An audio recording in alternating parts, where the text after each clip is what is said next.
Pilots are ready. Copy, we're diving.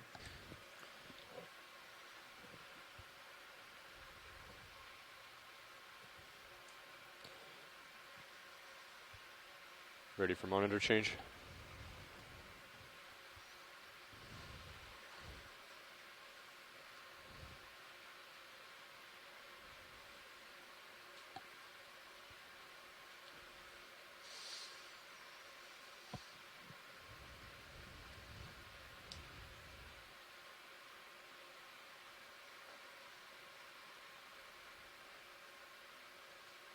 D2 passing 10 meters.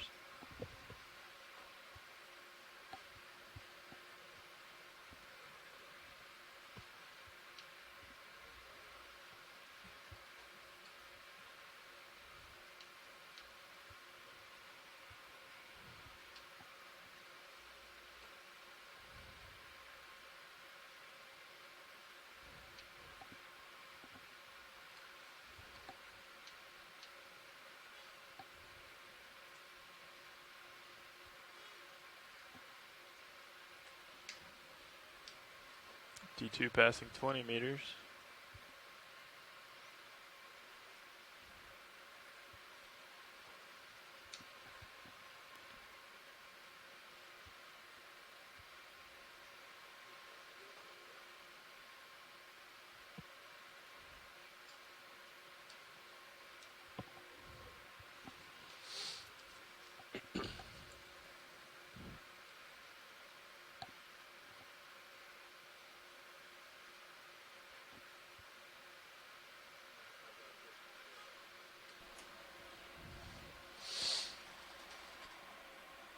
So far so good. Streaming and tracking on vehicles also looks good.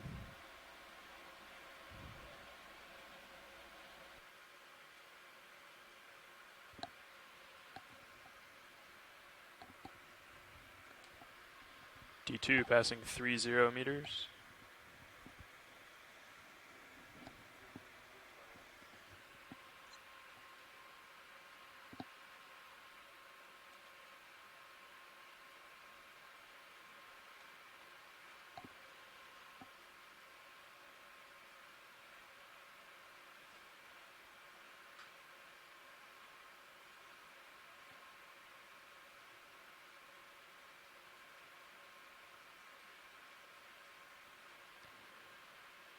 D2 at 40 meters.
During this period for water column, for stuff like that.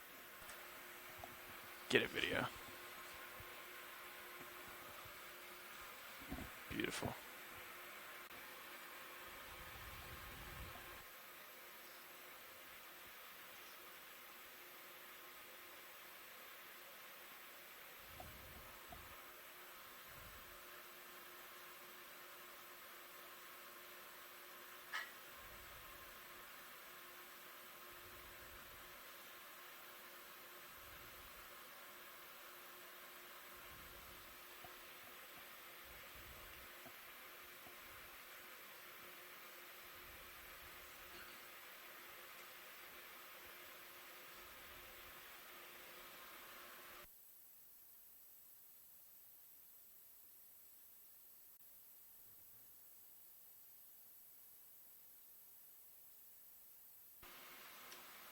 How are your light levels looking? Okay.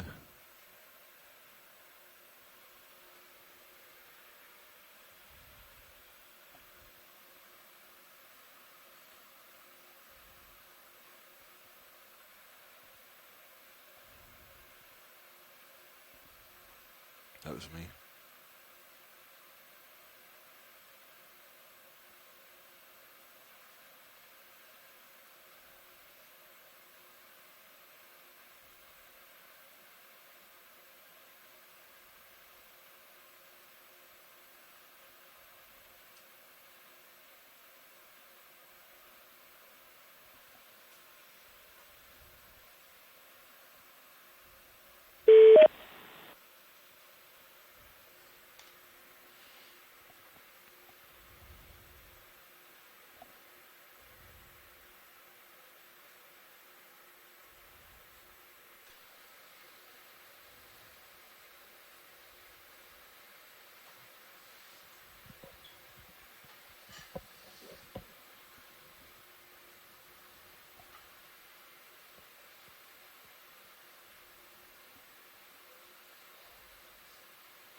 Zooming in.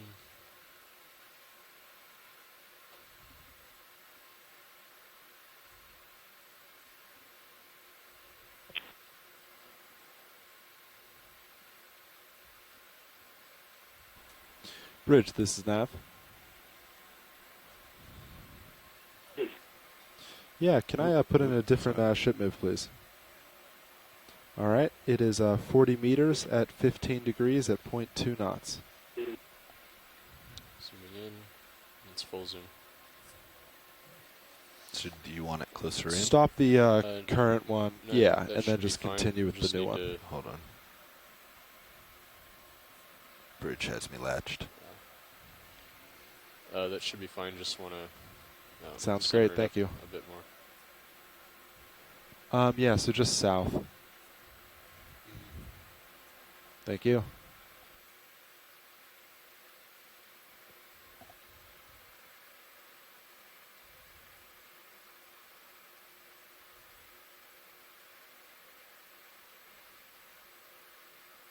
That'll do. Thanks.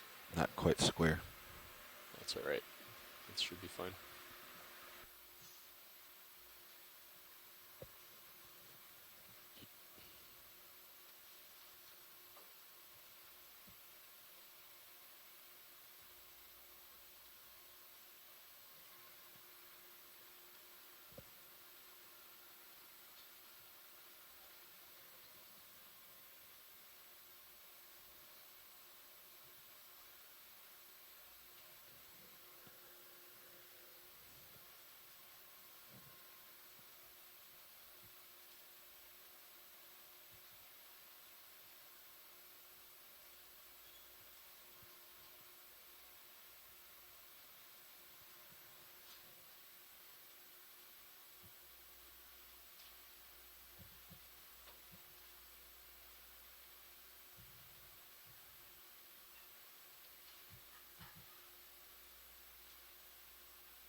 Have you noticed anything strange with your GUI?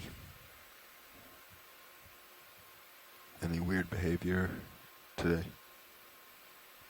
Because my valve pack screen is grayed out a few times now, and it was sluggish earlier. See? Just grayed out again. No. That's weird.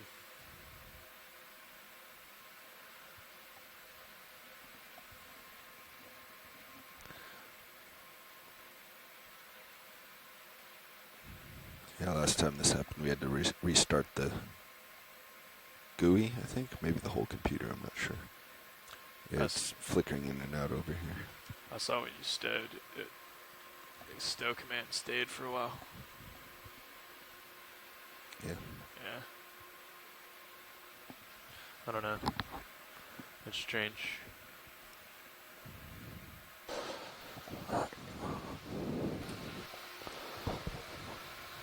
Good morning onshore. We are just passing 1,435 meters depth on our way down to approximately 2,445 meters, so a fairly deep dive today.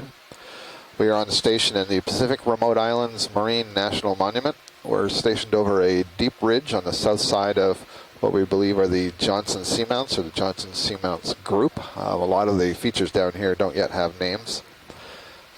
This spot is rather interesting. It's got a very rugged topography. It was selected for that region. For that reason. It has a flat top, kind of like a plateau, and coming off of that plateau are many, many small cones. We believe are volcanic cones, and then several craggy ridges that extend down from that plateau. And today we're going to be diving up one of those ridges. Our dive track will follow a north-south trending ridge, so we'll start at about 2,445 meters to the south, and we'll work up towards the north, about as high as we can get. Our track plan takes us up to approximately 2,000 meters, but it's quite possible we won't get that far, and that will all depend on what it is that we see.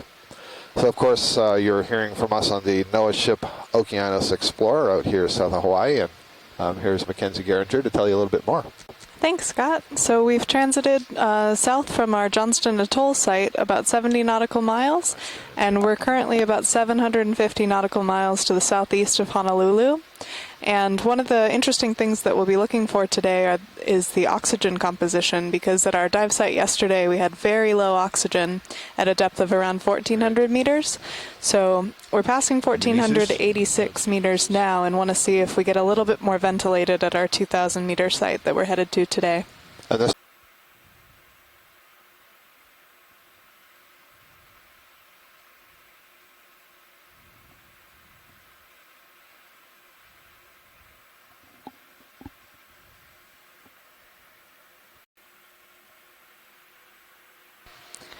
We're passing a depth now of 2,400 meters, and we're about 40 meters off the bottom. So we'll continue to slowly descend here, and you should see the bottom coming into view soon. Bottom.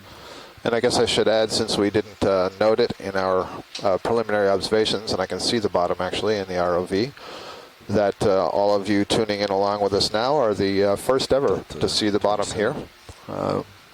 It's another special day where we get to be the first to view a part of our planet that nobody has visited before. And so we're all exploring today. We're not exactly sure what it is that we're going to encounter, and it's always exciting to see what mysteries are here in the deep ocean. So we thank you for joining us. I'm gonna wait for you to catch up.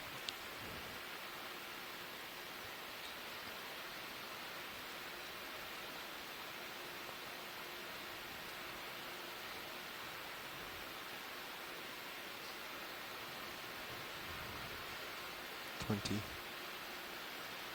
I'm gonna push out a little.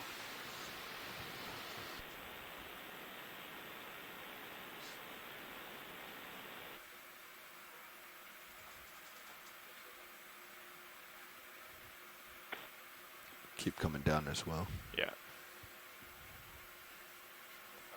Coming down 30.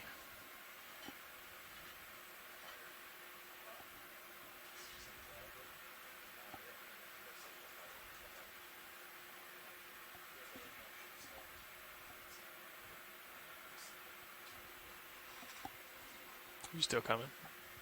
Yeah. So come on. Altitude 20.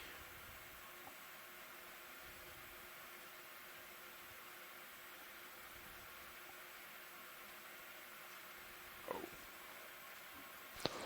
Nav, could you adjust? Looks like a sonar? mixture of sediments and I got it. some Somebody. I got yes. boulders yes, nav to or adjust to sonar. in place lava flows that are so covered with sediment that they look like rubble.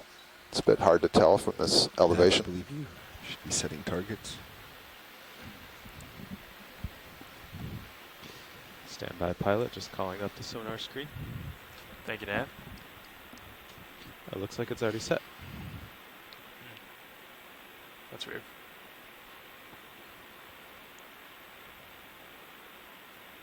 Except for Sirius. Sirius wasn't set correctly. There we go.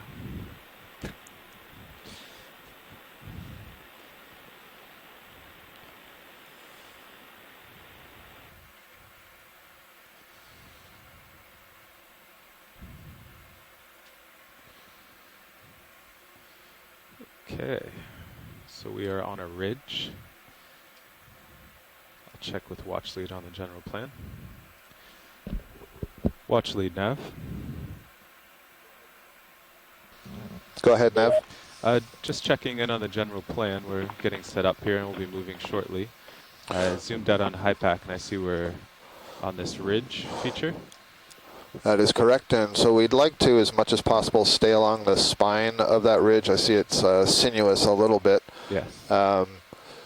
We can kind of judge as we're moving along. Certainly you can judge as we're moving along if we can move off to one side, but I think the anticipation is that our successive seeing communities will be better nearer the spine of the ridge. I was noting earlier that there is a waypoint 3, and that was put there mainly for convenience of seeing the general heading that we want to go. I'm not certain that we'll actually get that far, so it's not a critical point.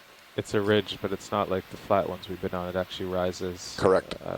Pretty steeply. Right, and it's going to keep rising quite a bit more. We're far below the plateau today. Copy that. We will find the peak and then move along it. Thank you.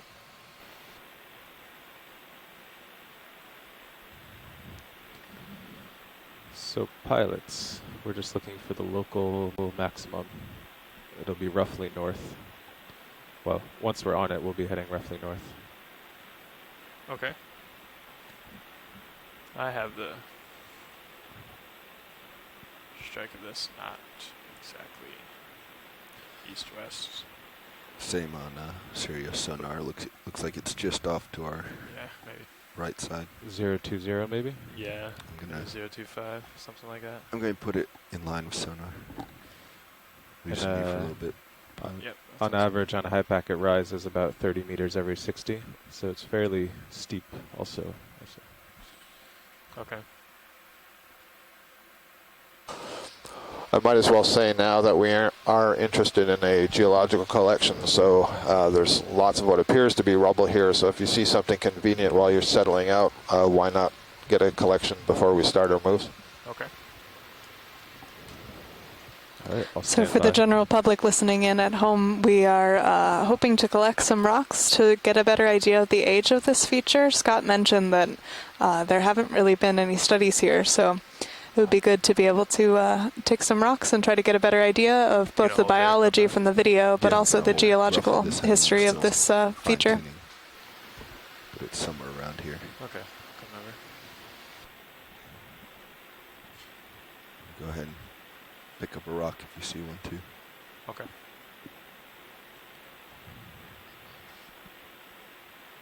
Yeah, may as well before the ship starts moving. Yeah, I mean, look around the rubble and find the nicest angular rock you can and go for it.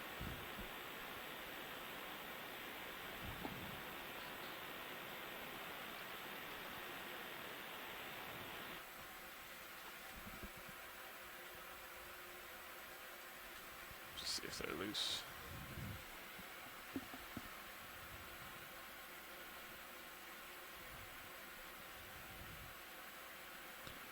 They look pretty loose. Yeah. Come up to this little step here, so I have more of a Toe hold.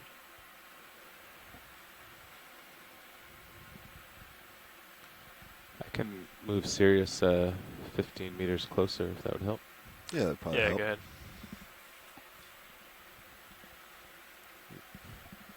Wrong way.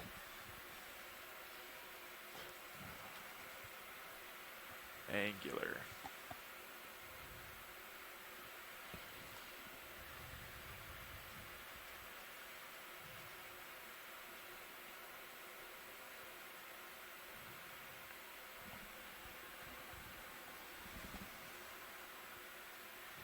Yeah, I think you were right, Carl. I'm seeing the strike at about 020 for the slope.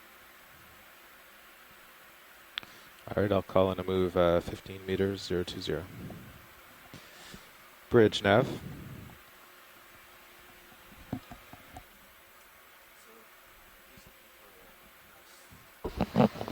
We got partial zoom here video, see if that the one right Bridge above the nav. layers. Lasers, I mean. Is that I'll hold here. okay, thanks. There. It's not the shape I thought it was. Come wide. Zooming out. So if you look at the feed in camera 2, you can see that this substrate that we're seeing with this kind of rubble and sedimented area extends all the way within the range of our Sirius companion vehicle to the ROV Deep Discoverer. How about this one dead ahead? Oh, good.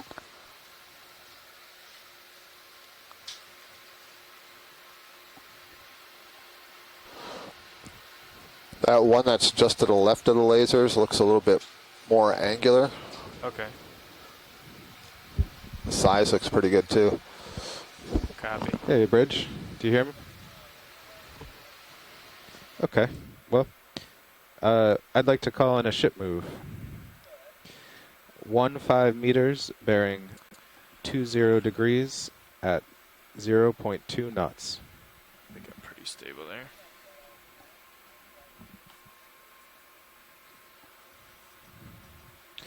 Correct. Thank you, Bridge. Could you maybe tilt my swing arms down a little, co-pilot? The uppers. Yeah. Just give me...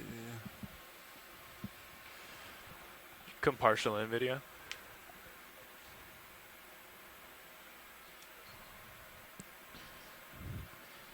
Co-pilot, you can do hydraulic RPM all the way up for the craft. You can see he's getting it out now.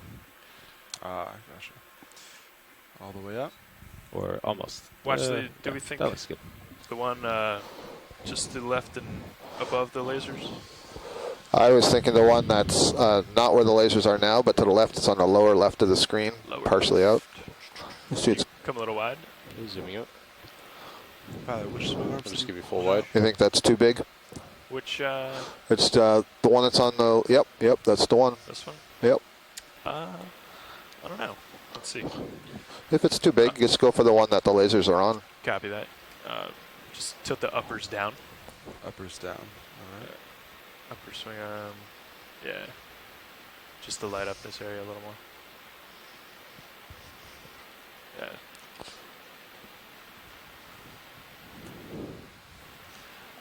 Nav, which box do we want?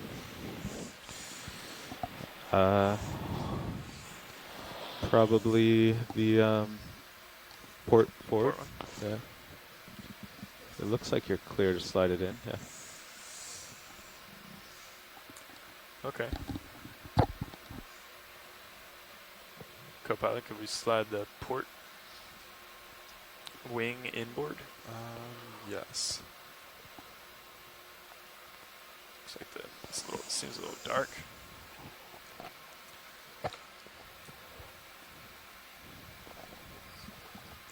Port manip cam.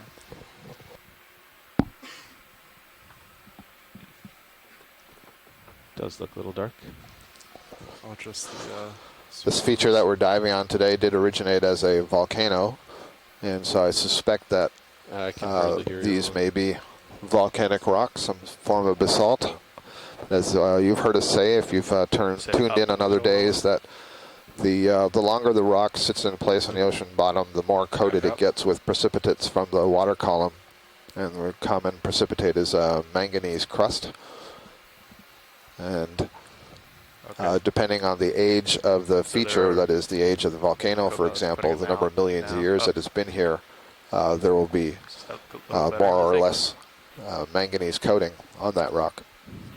So we try to choose rocks that look like they're not a nice smooth round shape, which would be indicative of some erosion or you know, a lot of growth of the manganese crust around it to smooth out the edges. If we get something that is very angular, there's a better chance perhaps that it's something that's not so highly eroded, more reflective of the original rock type.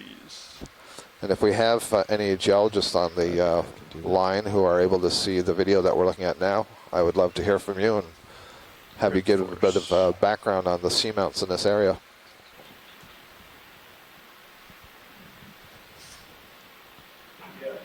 Hi guys, I just tuned in. It has to be on. The picture.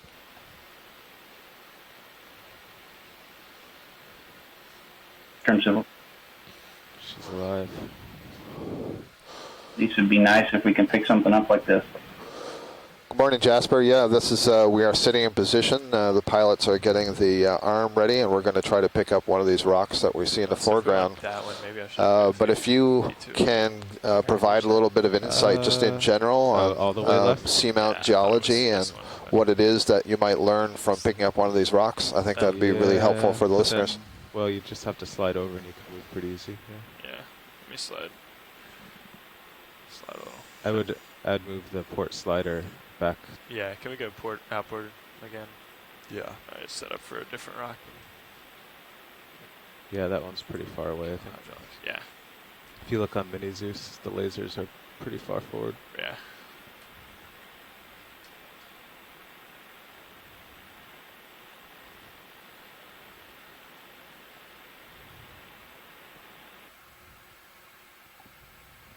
Sorry, no, we do keep it open. Oh, great, thank you. Yep. Sorry. Misunderstood you there. So we're currently at a depth of 2,430 meters. Temperature here is cold, 1.8 degrees Celsius. And our dissolved oxygen content has come up a bit now to 3.5 milligrams per liter. So we'll see how that affects the community we see today compared to things in the oxygen minimum zone that we were exploring yesterday off Johnston Vehicles are on Atoll. the bottom, and bailout plan is due south.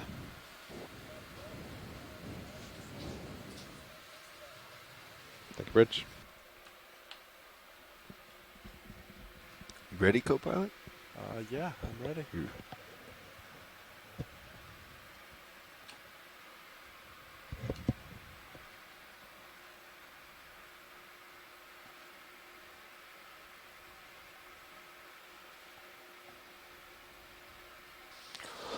Okay, so we settled on the bottom here at 2,430 meters, and we've collected a rock. Since this is the deepest we'll go, it's informative to get a rock as soon as we can at this depth. And we are now going to begin to explore upwards along this ridge. And at least in the view that I'm seeing so far, I don't see any obvious sessile animals anywhere in view, both in the D2 view or in the Sirius. And sometimes it's a little bit you have to be a little bit cautious about saying that because things might be fairly small and easily overlooked, but certainly no large corals or large sponges, and I haven't seen any fish, so it'll be interesting to see what happens as we rise up here along the ridge. Maybe a 30-meter move. So we are keeping an eye out, as Scott said, for these sessile or attached to the rock organisms that are often known to inhabit these rocky communities down here. Looks like a dead sponge stalk right there in the sediment. Bridge nav. Could we have a ship move 30 meters? We're at 2,426 meters now. 0.2 knots. Video, let's snap zoom here. Zooming in.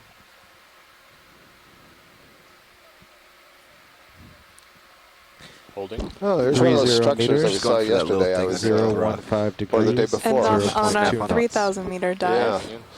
So I hadn't got around to it yet, but I was going to send the images of this to a few people.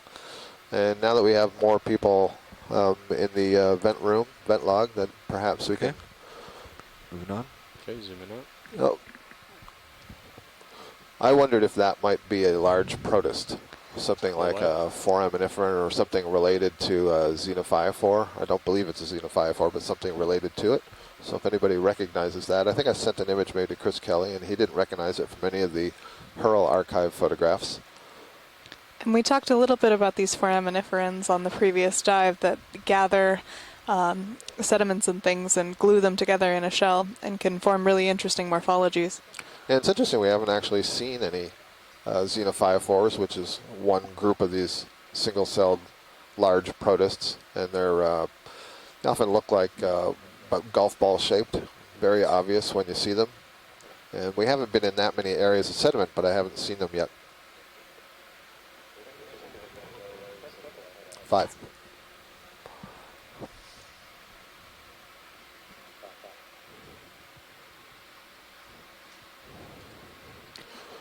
Maybe something on that large rock in the center. I see something white.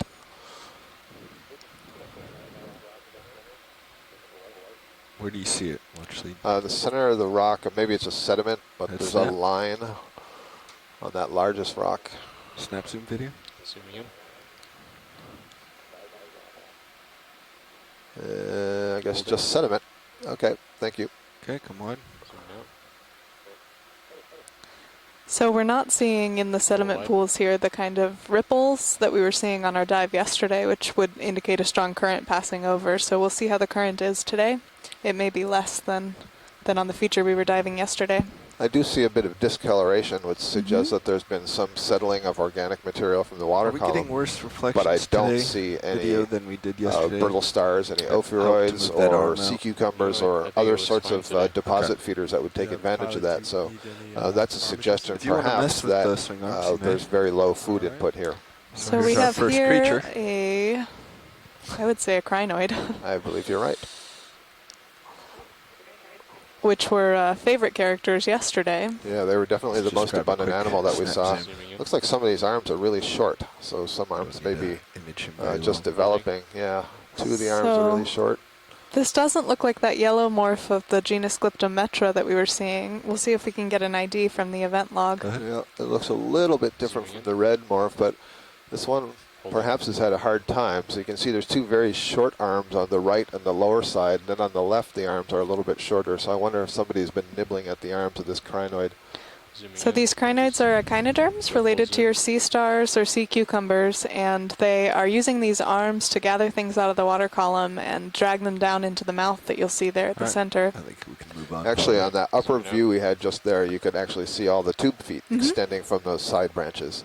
And tube feet are one of the Full wide. Let's go back in. 'cause characteristics I'm not sure we got a good, of sorry. echinoderms. problem. I'm not sure we got a And good shot of the if you've tube held a yesterday. sea star, you've felt Okay. those tube feet kind You of can moving see along them. on the underside of the arms. And the presence of the tube feet on these crinoids is a good indication that they are also in that same group, the echinodermata.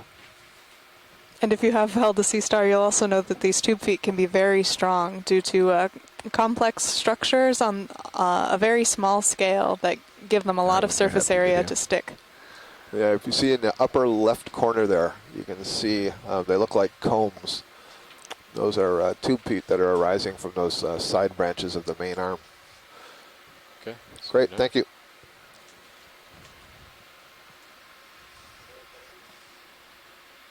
That's full wide. Continuing on.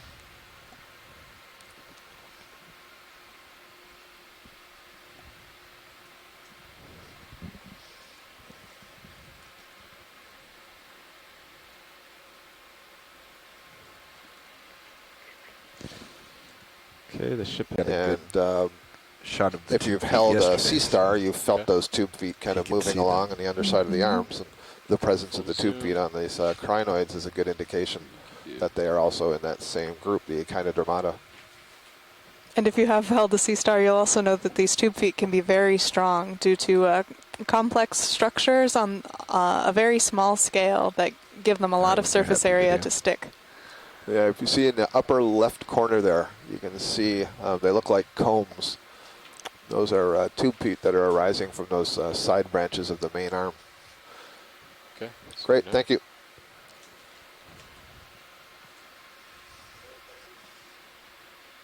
That's It's full wide. Continuing on.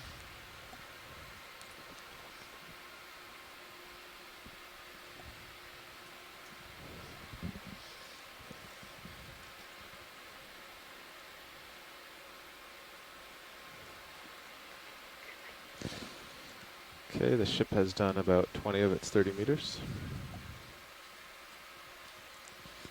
It's fairly strong return showing up 25 meters out on Sirius, a little off to starboard. Might be what's in the upper right of Sirius screen there.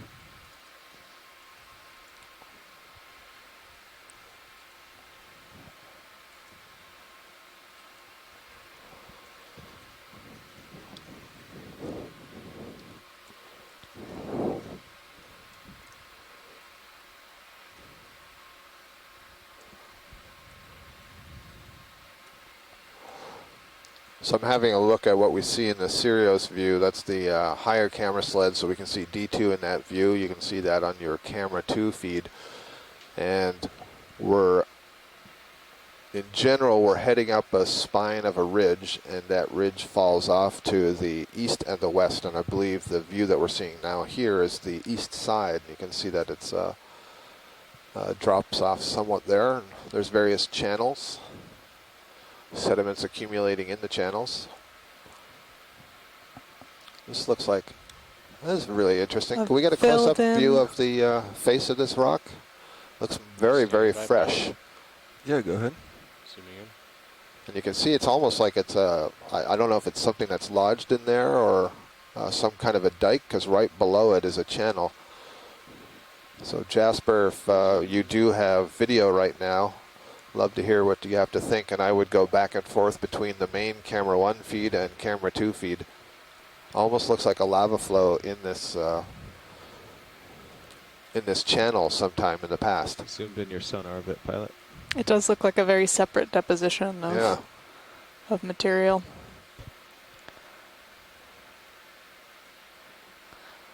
Yeah, I'm a little on delay, so I'm just looking at it right now.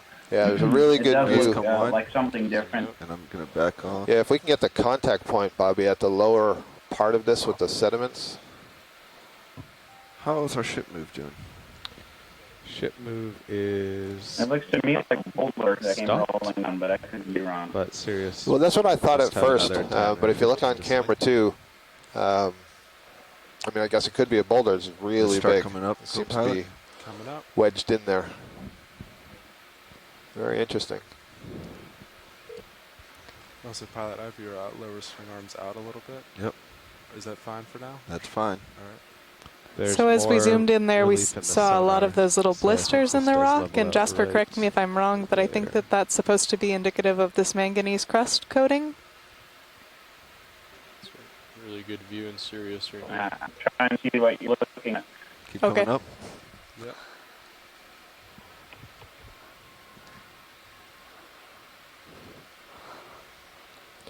So from this view in Sirius, it kind of looks like a column that's Okay, down, let's hold sticking your into that channel. depth So here. More boulder-like. right. So I'm the gonna head question is back it a down. boulder that's lodged in there, or is it erosion around that feature? So we're coming up on a stalk here on the wall. Oh yes, a couple of bamboo corals, I think. Watch lead. So we were approaching that with Sirius, so we had to come up, but I'm happy to go back down now that we've seen the way forward. And quick look at that boundary if you'd like. Okay, let's. Jasper, are you getting the camera feed right now? Can you tilt down? Yeah, and follow me.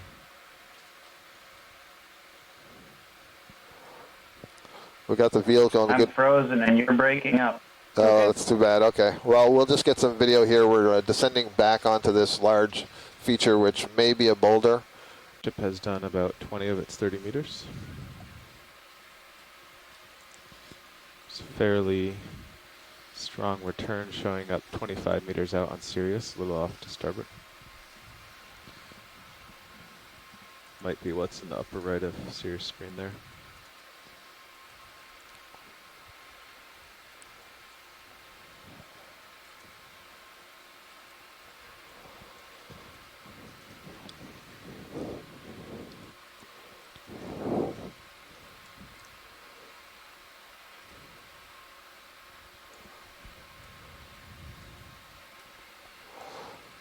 So I'm having a look at what we see in the Sirius view. That's the higher camera sled, so we can see D2 in that view. You can see that on your camera 2 feed.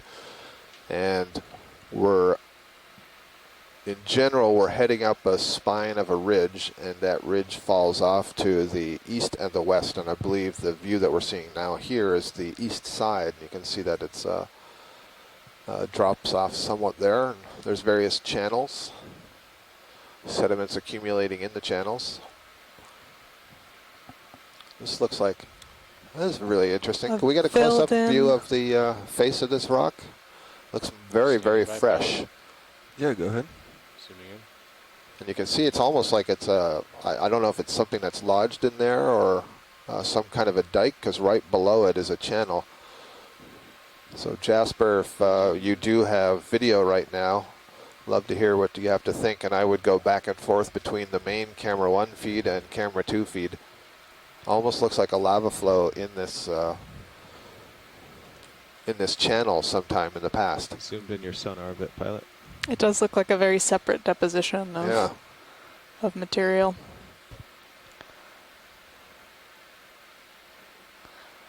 Yeah, I'm a little on delay, so I'm just looking at it right now. Yeah, there's a really good does view. look, like something different. And I'm going to back off. Yeah, if we can get the contact point, Bobby, at the lower part of this with the sediments. How's our ship move doing?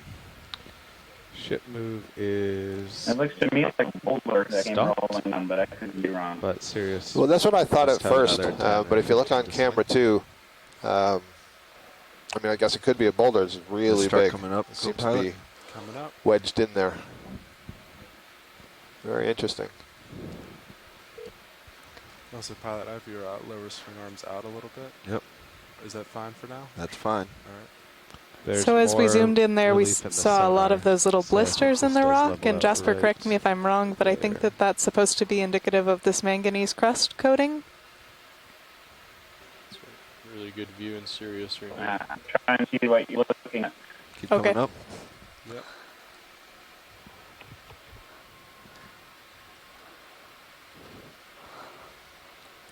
So from this view in Sirius, it kind of looks like a column that's Okay, down, hold sticking your into that channel. depth So here. More boulder-like. right. So I'm the gonna question head is back it a down. boulder that's lodged in there, or is it erosion around that feature? So we're coming up on a stalk here on the wall. Oh yes, a couple of bamboo corals, I think. Watch lead.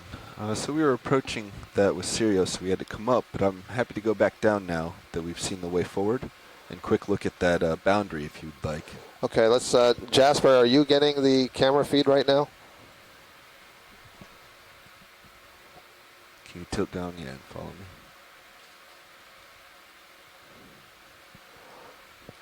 We got the vehicle on a I'm good. frozen and you're breaking up. Oh, that's too bad. Okay. Well, we'll just get some video here. We're descending back onto this large feature, which may be a boulder or erosion around a pinnacle. All we can say is that the coloration of it is quite distinct from what we see around it. It looks, maybe I shouldn't say fresher, but it does look like it's been in place at a different time than the surrounding rock. Yeah, it could be something. It could be a boulder. It could be that there is something that flowed out and filled up a space here. I don't know. Yeah. Does it look like there's any part of it laying down in the sediment right below it? No, it doesn't look like there's any rubble, if that's what you mean. I don't see a debris field or debris pile underneath. Okay, video, let's go in here. Okay, zooming But in. it's, you know, it's certainly Also much pushing darker. in. It seems like a fresher face. It's very steep, of course, so it may Hold be there. that there's just no opportunity for the sediment to settle on it. Old enough that it does appear to have a manganese coating on it. How's that watch lead? That's very nice. So we can, Can get a good view from Sirius. yep. Mm-hmm. Yeah, I think they're going to have to review this later. Their video is breaking up too much, so we can go go on back up. Thank you. Coming up, Okay, zooming out. backing up, coming up. Full wide. So if these are indeed bamboo corals, that'll be a treat for Scott. One of his favorites, I think. Absolutely. Pushing up and Another over this. crinoid there on the rock as we fly by. I think that's the same one that we saw earlier.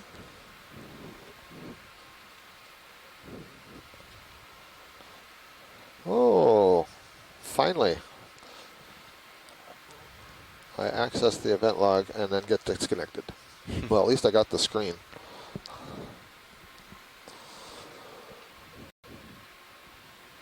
Yeah, this if this is a boulder that is tumbled down the slope, you can see that it's a boulder of quite some size. I'm guessing, what, 3 We lost ROV heights, altitude at, perhaps? 12 meters. Oh, there we go. So you can get an 16 idea meters. of some of the kind of previous violence of these eruptions. I think we think about the, we think about the deep sea as being very calm and peaceful, but of course on some of these geological features, there's really dramatic events happening. So this looks like a How you looking there, unbranched co-pilot? bamboo coral. Good. Yeah. Sonar looks clear. Yes, it does. Yep.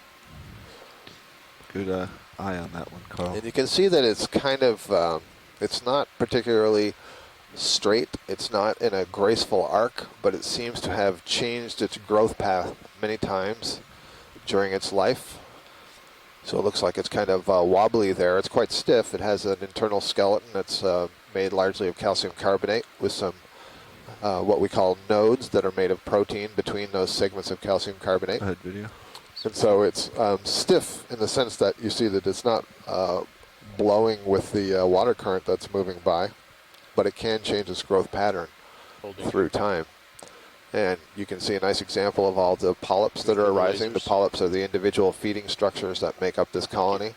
And you can see the bright red dots in the center of those polyps. That's the mouth that leads into the pharynx. You can see on the side view of some of these polyps, it's a kind of a pink color just below that red spot. That's the pharynx, basically the upper throat. And then below that you see a bit of a transparent area. And that is essentially the stomach, what's called the gastrovascular cavity. And that space is actually continuous with the tentacles that you see. There are 8 tentacles that are ringing the mouth. You can see there are little side branches called pinnules on those tentacles. So all of these are hallmarks of the group of anthozoan corals known as the octocorals. So a very nice view. Thank you. I think there's another coral down to the right here as we came up that people wanted to check out. Yeah, I thought perhaps it was a skeleton of a bamboo coral without any tissue on it. Oh, okay. Well, we'll have a look. So this could possibly be what we would refer to in our 2 labs, that is my lab and Les Watling at the University of Hawaii. He and his students are looking at the morphology of these bamboo corals, and in my lab we're looking at genetics, and we would refer to this as the B1 clade until such time as we give it a formal name. Is this the one they were talking about? Yeah. Yep. I think there may have been something like a Chrysogorgia behind the first coral that we imaged. Chris had mentioned that one as well. Oh, okay. Notice there's While one I right have here. the event log screen, I don't yet have any observations in it. Stand by. And Chrysogorgia right at my feet that we didn't see earlier. yeah, the pilot yeah. pointing out Good eye. the Chrysogorgia in the right corner of your screen now. Right Almost at- crushed it. It's right at your foot. Yeah, they can be hard to see. Their branches are so Would you thin. like a close-up of either of these? Both if you can, if you have time. Yeah. Thank you. Video, let's go for the one in the distance first. Okay. Thanks, Roland. Against the sediment, they are hard to spot. Zooming in. Main HD. Yes. Which one you take That your one main looked like HD? what we saw yesterday. I'm okay at the moment. I'm setting Alright, on well, this top one of this is giant not boulder, dead. so I got a really firm. The downward-facing polyps. And Farther up in this dive, to I'll me, probably get the you to help tissue me now. looks relatively thick, or the skeleton is thick. That's kind of interesting. Is it possible to get any closer on the zoom? I can zoom And in. there's something on it right there.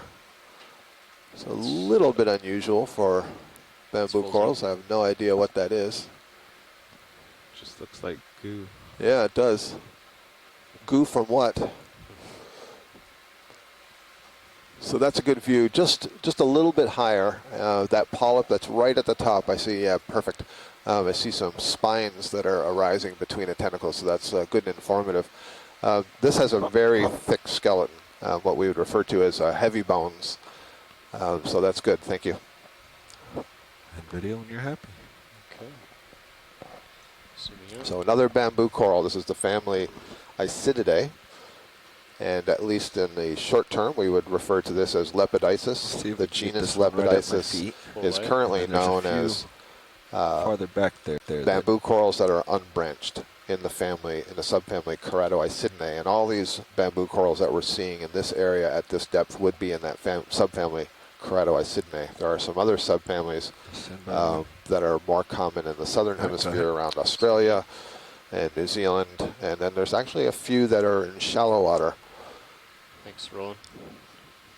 All right, so here we have a close-up of Chrysogorgia. So this is yet another octocoral. You can see the 8 tentacles around the mouth. You can see that the branches of this colony are much thinner. The polyps are much more obvious sticking off that very, very small branch. There's a very, very thin layer of tissue on the branch, and you can see it has a gold color, and it's the gold color that gives it the name Chrysogorgia. Okay, Chryso means gold. And we're going to zoom in now. We see in the center of this colony there is a small chirostylid crab. He's sitting upside down with his helipeds extended towards us. We're getting a nice view of his face.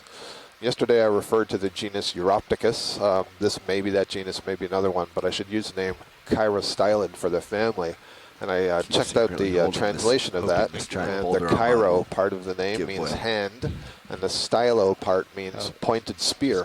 And so you can see those very long arms are like long pointed spear hands, and so that's what gives the name to these crabs.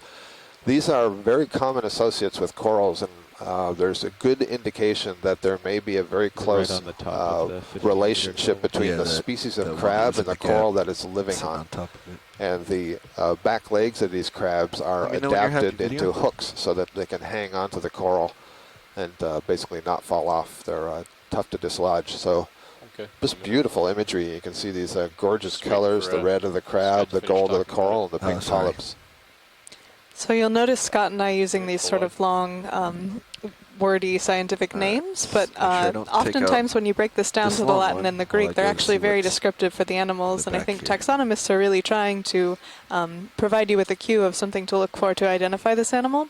So if you can get to the pieces of the puzzle that are the Latin and Greek roots, you can kind of put together an idea of where that name comes from. This possibly could be a Metallogorgia, which would be interesting. I don't think we've seen a Metallogorgia so far. And is that my eyes fooling me, or is there another one down below there? Left skid is about to contact. My eyes are not fooling me. Maybe not. You can see on the Sirius view that we've entered this channel that may be funneling currents a little bit faster than the surrounding environment, so might be why these corals are hanging out here. Yeah, it's a really good observation. See if you can spot so that. Dead center, there's an interesting white coral, and then there's another Chrysogorgia just below it to its left. But just tilted up and around that area. So, Bobby, you see right in the center also, there's something? Sorry, go ahead. Right in the center, this white branching thing. Thank you. That's what we're going for. Oh, very good. Is this angle going to be okay? I think so. All right, let's try It's going to give us an indication anyway. I suspect it's in the family Primnoidae, another octocoral group that's very common in the deep sea. But it is not. In fact, this is yet another Chrysogorgia. So we were just looking at a Chrysogorgia, and this is another one in the same family, but a different genus.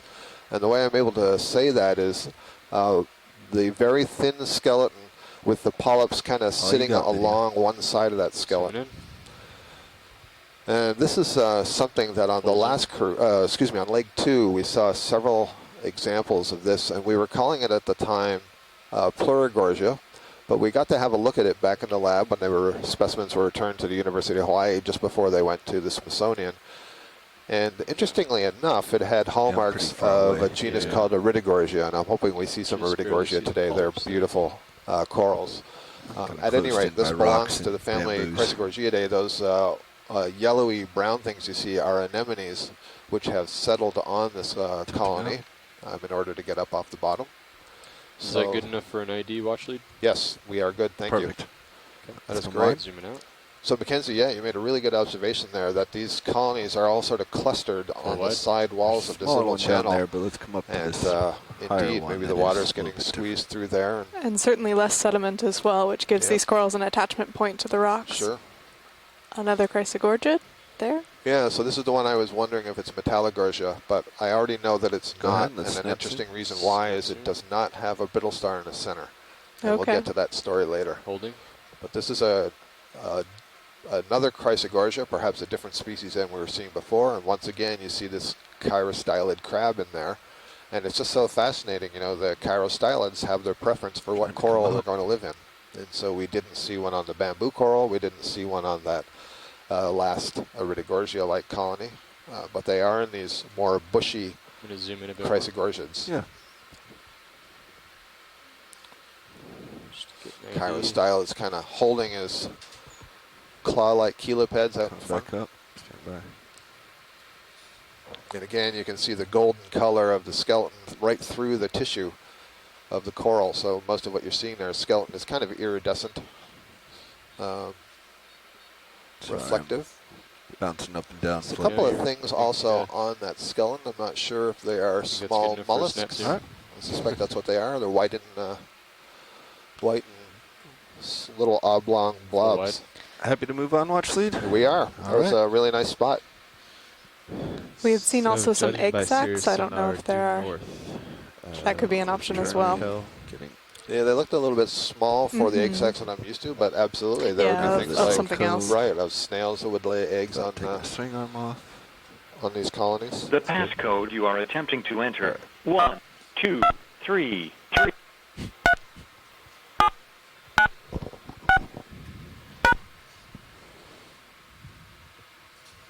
All right, onward and upward. So co-pilot, if you, oh, you already are there. So we're continuing on up here at I a looked depth away. of 2,396 meters, and the temperature out there is 1.8 look degrees away. Celsius, so very cold for these corals. So the terrain is And we'll see what else we can find kind of in and amongst this ridge feature. 20 meters from Sirius. It's hard to say how steep it is. We could just do a, 20 meters, let me get out there. you want to start at 20? It'll take a few Well, I was minutes. gonna say, yeah. I mean, Or do you I want should be able to get 20 meters out if you 1, wanted 2, me to check it 3, out. 3, 7, 9, 6.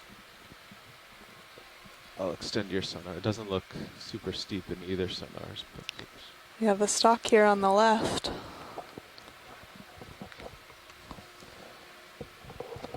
It's just so interesting when you're going Yeah, I through think we this could do a terrain and 30 you get to meter these move. places Alright, where go you ahead. have several colonies, and we did see several colonies. I wouldn't say that's a high abundance, but several more than we're seeing anywhere else. But then you get to these areas where there's just nothing. And so you know that Bridge there's something nav. going on ecologically that's affecting the could I have distribution. a ship move? There's 30 two corals here. It meters looks like another due Chrysogorgia in the north background. at 0.2 Um, knots. I guess this is, go ahead. Oh yeah, we've talked a little bit about this dispersal idea, that Yep. it's a very understudied area of deep sea biology, is how organisms are selecting their habitat, where the larvae are going. Go ahead, video. There's a lot of complicated Rich. modeling that goes into that, because of course the buoyancy of the larvae, the current movement of the water is all going to play a role. Holding. So in the foreground here we have a sponge. Oh, you got it. This looks like a dead Activated. sponge, and we can tell that because the brown color seems to have got a lot of sediments trapped up in it.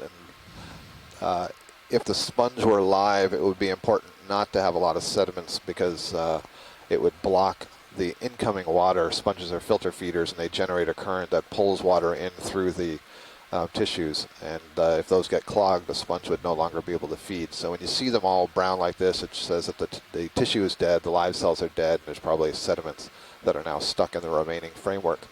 And behind here we have a Chrysogorgia colony. So this is our third or fourth Chrysogorgia. I can already see there's a little chirostylid crab down in the lower part of the colony. And this one looks similar to what we were seeing just the last one, except that it has more branches. In fact, there might be two chirostylids. I see a red dot quite low on the colony, and another one that was a little bit further up. And that's also something that we have commonly observed, that there's often a male and a female that live together on these colonies. And occasionally we see some younger crabs that we interpret as the offspring. I'm not sure what work has been done that. I know that Tim Shank at the Woods Hole Oceanographic Institution and his students have been interested in the associates of these various corals, and they have made collections and done some genetics. Tell them it's okay. They might be able to say more about whether we know that there are family groups that live on these corals, or whether they It are has flattened out more than I Whoa, expected. just what's by this? chance different sizes together. Wow, Huge, look at huge. So this. here we have a fairly large whip. I'm going to guess bamboo coral, but we'll wait till we get closer. You can see it's growing off that one rock. They don't like to grow in the sediments. So this is a tall one.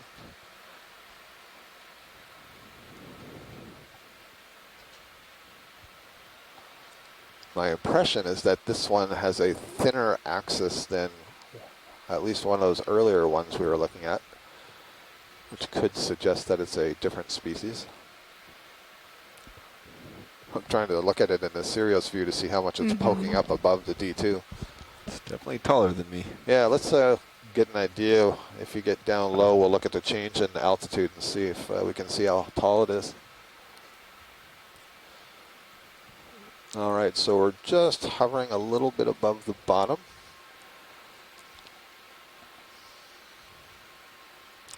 There's no question it's a bamboo coral. I can see at least 2 nodes near the bottom of the colony before you start to see the polyps arise. You can see the round disc right against the rock. That's called the holdfast. And essentially at the bottom of the colony, they secrete calcium carbonate. Going partial? And that holdfast could get larger as the colony grew larger in order to stabilize it more. I'll hold here. A couple of nodes here. You can see why Yep. they get the name bamboo coral. Yep. The other thing you can, that I can tell from looking at this is that the tissue is relatively thick because I'm not actually seeing the color of the node through the tissue. And that's also something that's going to help us identify it. All right, so we can have a look up this colony and get a sense of how tall it is. We're sitting on the bottom. Here at a depth of 2,393 meters. I think I'm going to just have to float up. Okay. So I'm going to adjust my Z bias some. And that should let me just float up if I come off my... So we're starting at an altitude of 0.4 meters above the bottom as we float up here. We'll get a sense of how tall this thing is. All right.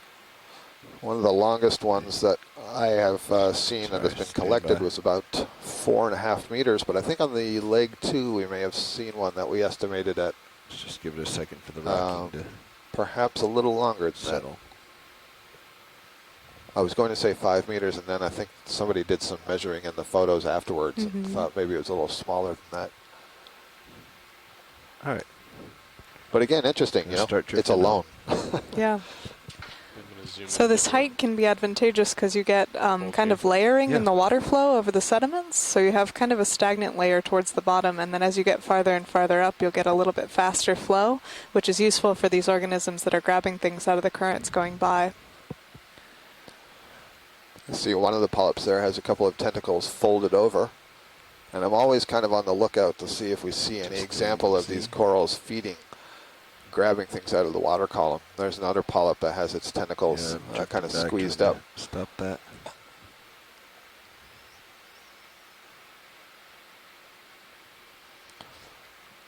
Pushing back in.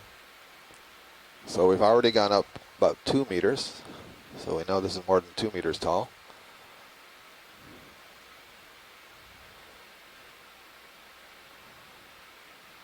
It's also interesting to me how still they appear. You know, you don't see the tentacles moving at all, and yet we know there's a current out here. There might be a polyp just growing right there. It didn't have any tentacles.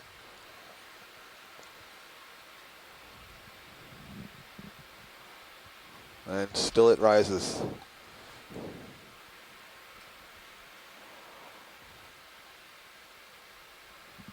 We're up to 3 meters now since we started at the bottom. It's nice because this one is growing more or less straight, so we can do this sort of rising of the ROV from the bottom to get an estimate of its length. Sometimes they move in curls.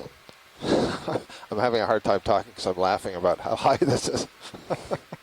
We've now gone up 4 meters. This is terrific. There we go. And there. 4.2 meters. So that would be quick math. 14 feet. Yeah, about 14 feet tall. So we have said a few times, I think, that as you go into the deep sea, thank you, Bobby, that was really informative.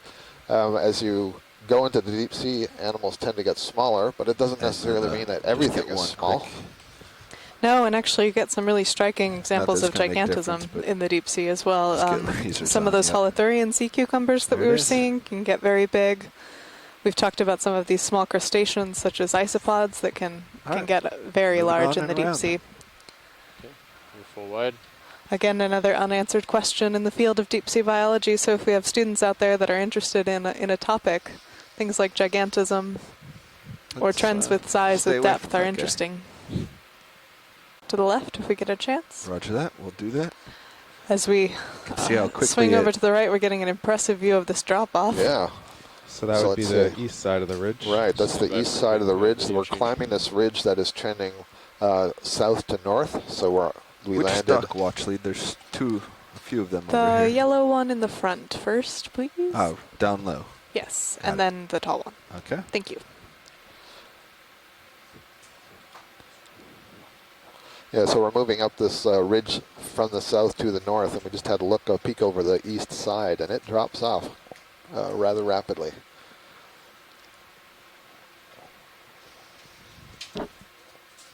So we're zooming in now here, trying to get an idea of whether this is a Go ahead, coral or Lydia. a sponge.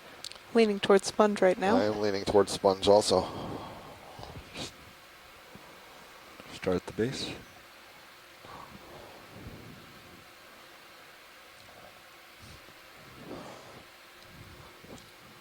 Oh yeah, I believe that's a sponge, but I don't believe it's a living sponge. Again, you can see that sort of brownish color to it. Decayed sponge. It has some small hydrozoans that are growing on it. There's a little amphipod yeah. swimming. Amphipod is a kind of crustacean. Yep, so that's a sponge that has been dead for some period of time. Thank you. You can look at the stalk behind it. Is that full zoom video? Yes, full zoom. You can see, especially on the left side, some hydrozoans, and the amphipod has actually landed on one.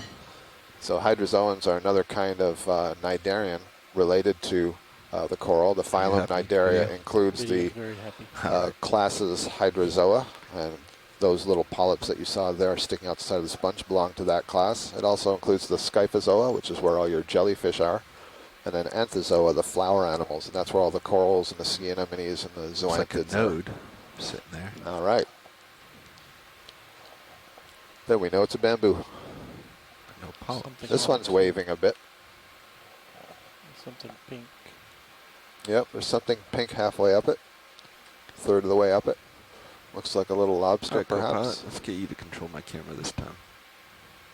I'm not sure that this is a bamboo. This is a sponge stalk.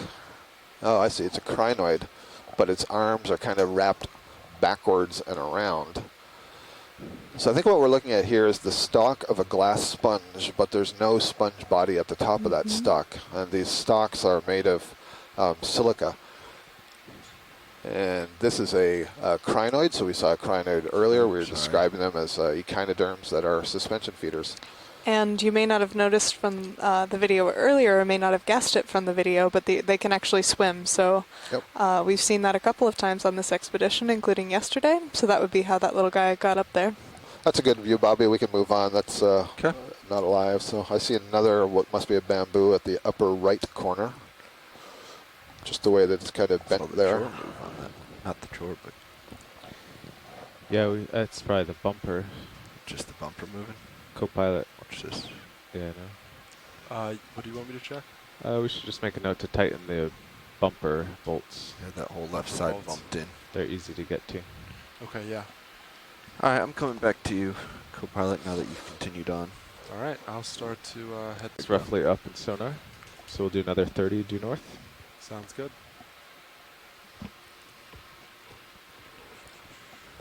I'll call in 40. It looks, there's no, nothing sharp in the. Carl, it sort of looks like the whole thing's bumping.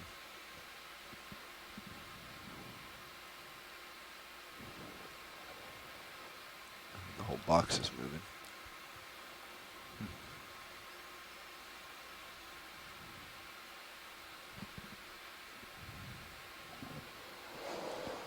Something to look at back on deck. Yeah.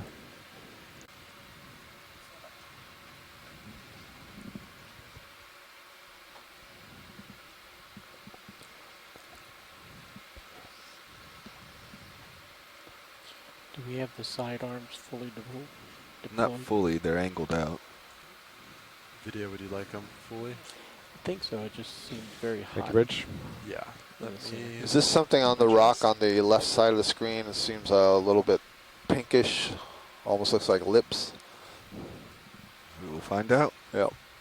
I'm thinking now, no, that is Snap just zoom sediment video? channels. Yep, okay, thanks. Come on.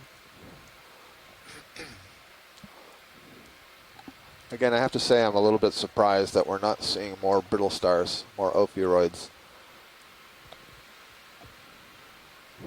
I don't believe we've seen any on the 2 sponge stocks that we've looked at.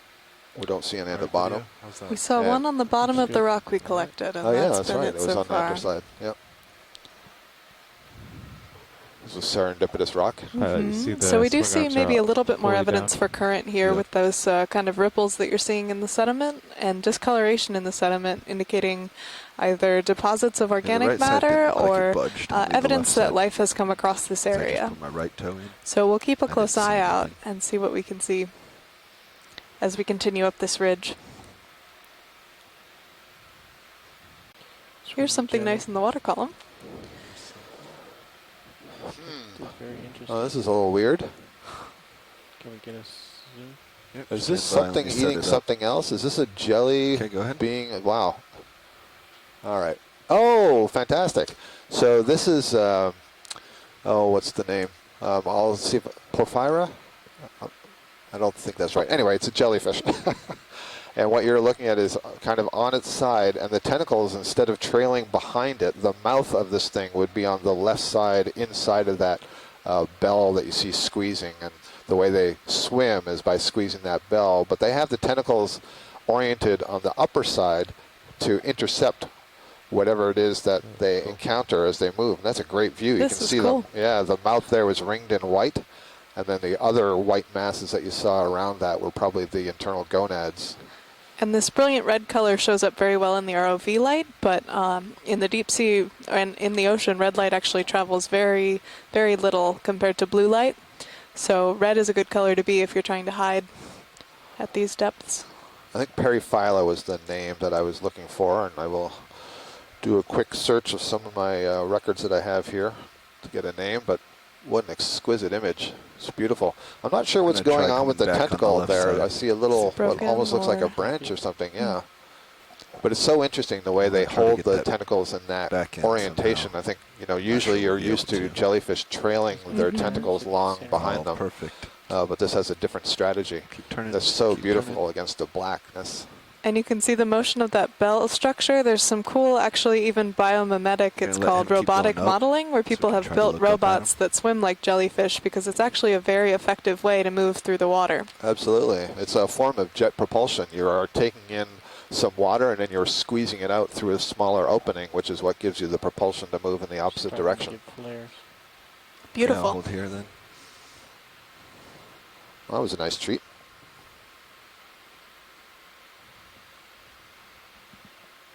I'll come back down and get those flares out.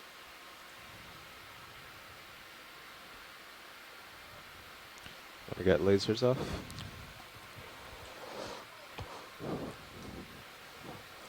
Lasers on. Yeah, the name I was looking for was Periphylla, the coronate jellies. He's turning for you. They get this name coronate because it looks like they're wearing a little think I'm crown helping him above turn the a bell. And you see the tentacles arising from the edge of that crown. So this is not necessarily in the genus Periphylla, but it probably does belong to the order Coronata. All right, video when you're happy.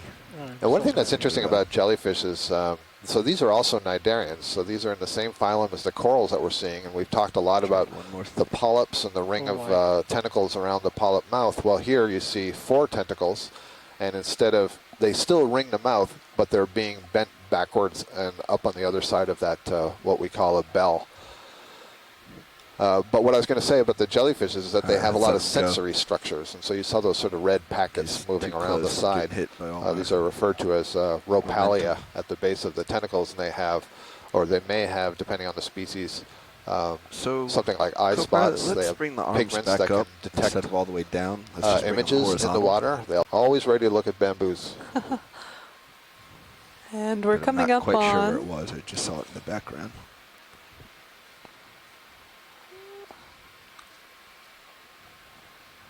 Go ahead, video. a holothurian here Oh, there we go. Finally, we get a holothurian. with an impressive skirt. So we were talking before about, actually this skirt reminds me of the fish yesterday and why we had that Right Yeah. pilot, swing arms over. difficulty when we were zooming in.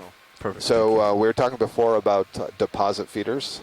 Deposit feeders are animals that will Unique feed color. on material that is accumulated on the bottom. Good catch, So Roland. all of the different Once we get organics the- and bits of this full food and screen, we're going tight. byproducts of the feeding that's going on in the water column above them will settle Are you onto gonna the have to bottom speak here. up?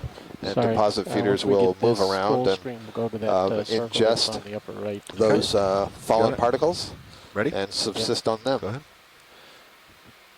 So we talked earlier in the sediment about those discolorations that we've seen, the Lebenssporen, or sorry, signs of Roland, that life, was and very smooth a at all. holothurian or sea cucumber like this is a very likely candidate for something that has made those disturbances on the sediment as it continues along feeding. That's Another next. thing I'm seeing here that I think is really neat is you can see a lot of little spots, these slightly whitish spots in the body wall of this thing. And those are probably the ossicles. And so this is a member of the Ridge. Echinodermata. Is that, sorry, I'm interrupting polychaete myself. Yeah, a little parasite? polychaete worm on one of the podia that's sticking off of, this modified podia sticking off on the dorsal side of this Tilt holothurian. down towards the So a polychaete worm bottom is edge. related to Shows the earthworms, but organs you can of see the those golden bristles. They have these paddle-like structures that they use to push themselves around the bottom. So this is a bit embarrassing, but I'm trying to decide which is the head end and which is the back end. I believe we're looking at the back end right here. We're thinking about moving. So as echinoderms, these animals do Sonars have look tube clear. feet, but they're They look highly clear. modified because Ship of the just stopped. type Cirrus of probably has existence another that they 20 meters to go. that they live. Okay. And those sort of tentacle-like structures that you see arising from the dorsal surface neat. are Good catch, modified podia. They just don't use them for locomotion. They may have podia at the anterior I end think it's that they somewhere use over for in picking here up that I saw the line. particles for Not feeding. line, but Bamboo. Is much known about whether the the deep bamboo. sea cucumbers can avert their stomachs like the shallow water? Medical science. Oh, for sure. How they're able to do that. Glass sponge here? I do believe this is a glass sponge. So this is a hexactinellid, let's just zoom from here. which are common in the deep sea, and we've seen some really beautiful examples on this expedition so far. This is one of the basket or vase-like morphotypes, and you see it's got, as Mackenzie just said, this fascinating architecture, and at the top it's actually sealed. So when we get to the top side of this sponge, you'll see that the spicules, those siliceous spines that make up the body of the sponge, form a little cage over the top. And in many cases, as larvae, you'll see that there are some shrimp that get onto the inside of these sponge, and then they spend their entire lives in the sponge. And I believe what's happening is they get in as larvae, and then they molt, and they're too big to get back out. And at least in some of these species, I believe there's a male and a female, Come back and up and tilt they down into basically that spend their cage. lives together on the inside of the Better sponge. angle. And I know that in parts of Japan, these are used as wedding gifts to signify a life together. And another polychaete worm on the outside of the sponge, perhaps maybe one on the inside of the sponge. Really nice view, and you can see, so there's spines, but you see there is tissue on the outside of those spines. There are cells. And these sponges are so beautiful. I don't think it's something we give credit to sponges for usually, but they have this really, really fine architecture, this kind of cage structure that's formed by these tiny little spicules that look like jacks and come in a number of different shapes and sizes. And that's actually how we identify these sponge groups, is by the shapes of the spicules. There's a lot of complexity in those spicule shapes. And I just Stable if you want Go ahead, to get Chris. a closer look at that. got back from lunch. I just got back from That a was quick bite to eat, and the video is actually working, and there's a sponge. I'm sure you're Just pleased for to see you. that. A Corbett. Yep, I think this is a Corbetella, but I got to check on that. I don't Okay. think. Looking at the edge of the that ramp. we- So Chris suggests this may be in the genus Corvatella. He's going to look into notes and see if he can learn more about that. Going back to, Yeah, I'll do a little research on that too. Thanks, Chris. thank you. Going back to what you were saying, Mackenzie, so the many of the spicules in these sponges you said are in the shape of jacks, and so jacks have 6 points, and that's what gives the name to the overall down group, just a hair. Hexactinellida. The hexact refers to the fact that there are 6 points to the major spicules. There may be other spicules of a Okay. variety of shapes and You're sizes. happy? Video's clear. Yeah, that's Very nice. Co-pilot's looking down at me. That's terrific. Thanks. Yep, you're about 80 in my camera.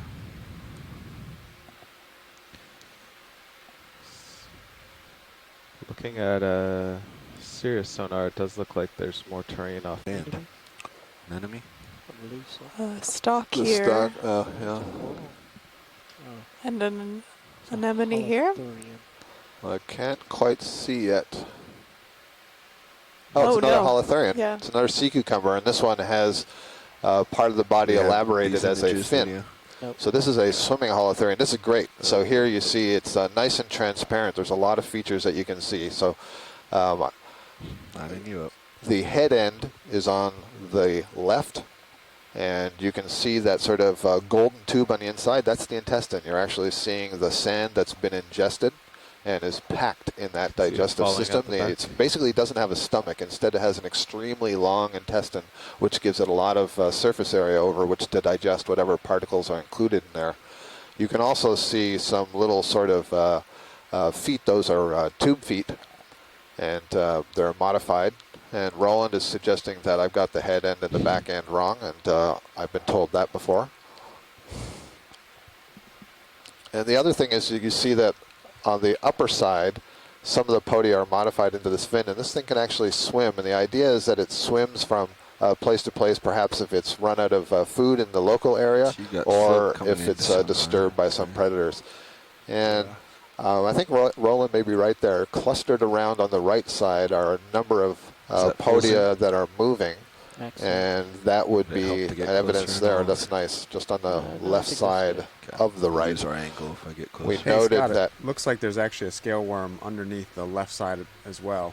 a scale worm underneath the left side. I don't think it's. It just went out of view. You can see his Okay. tentacles tentacles in coming the out center. about center. So we'll screen. check that out, what Brian just said. But so, yeah, you see the podia. We talked about selective deposit feeding and non-selective deposit feeding. So a deposit feeder in general will ingest sediments to extract the organics. A selective one doesn't ingest just any sediment, but will preferentially pick. Yep, there's the And you scale can worm. see that these podia are modified into little hands, and they're preferentially selecting some sediments from the bottom, and then they move that and put it into the mouth. So fantastic view. And as Brian Kennedy just noted, you may have heard his voice, there's a scale worm, a polychaete, under the backside of this holothurian. And you can tell both feel Scott and I are this getting excited. There's so many stories to tell about these holothurians. Yeah. They're playing such a role You said you're from good video. the intertidal all the way down to hadal depths. Another thing that we haven't really talked about is that deposit feeders, especially things like these sea cucumbers, are what we call reworkers of the sediment, or bioturbators. And that is because they're constantly ingesting the sediments and the muds on the bottom, they are overturning the bottom muds, and so they may be oxygenating the bottom, or they may also be burying some of the organics. And so if you could imagine if there were a lot of these cucumbers, you'd get a lot of reworking of the sediments. And while that's interesting from an ecological point of view, it's also important. I should say first, we don't need to look at the sponge. We were just looking at a live one of those. Oh, this might be a black coral, actually.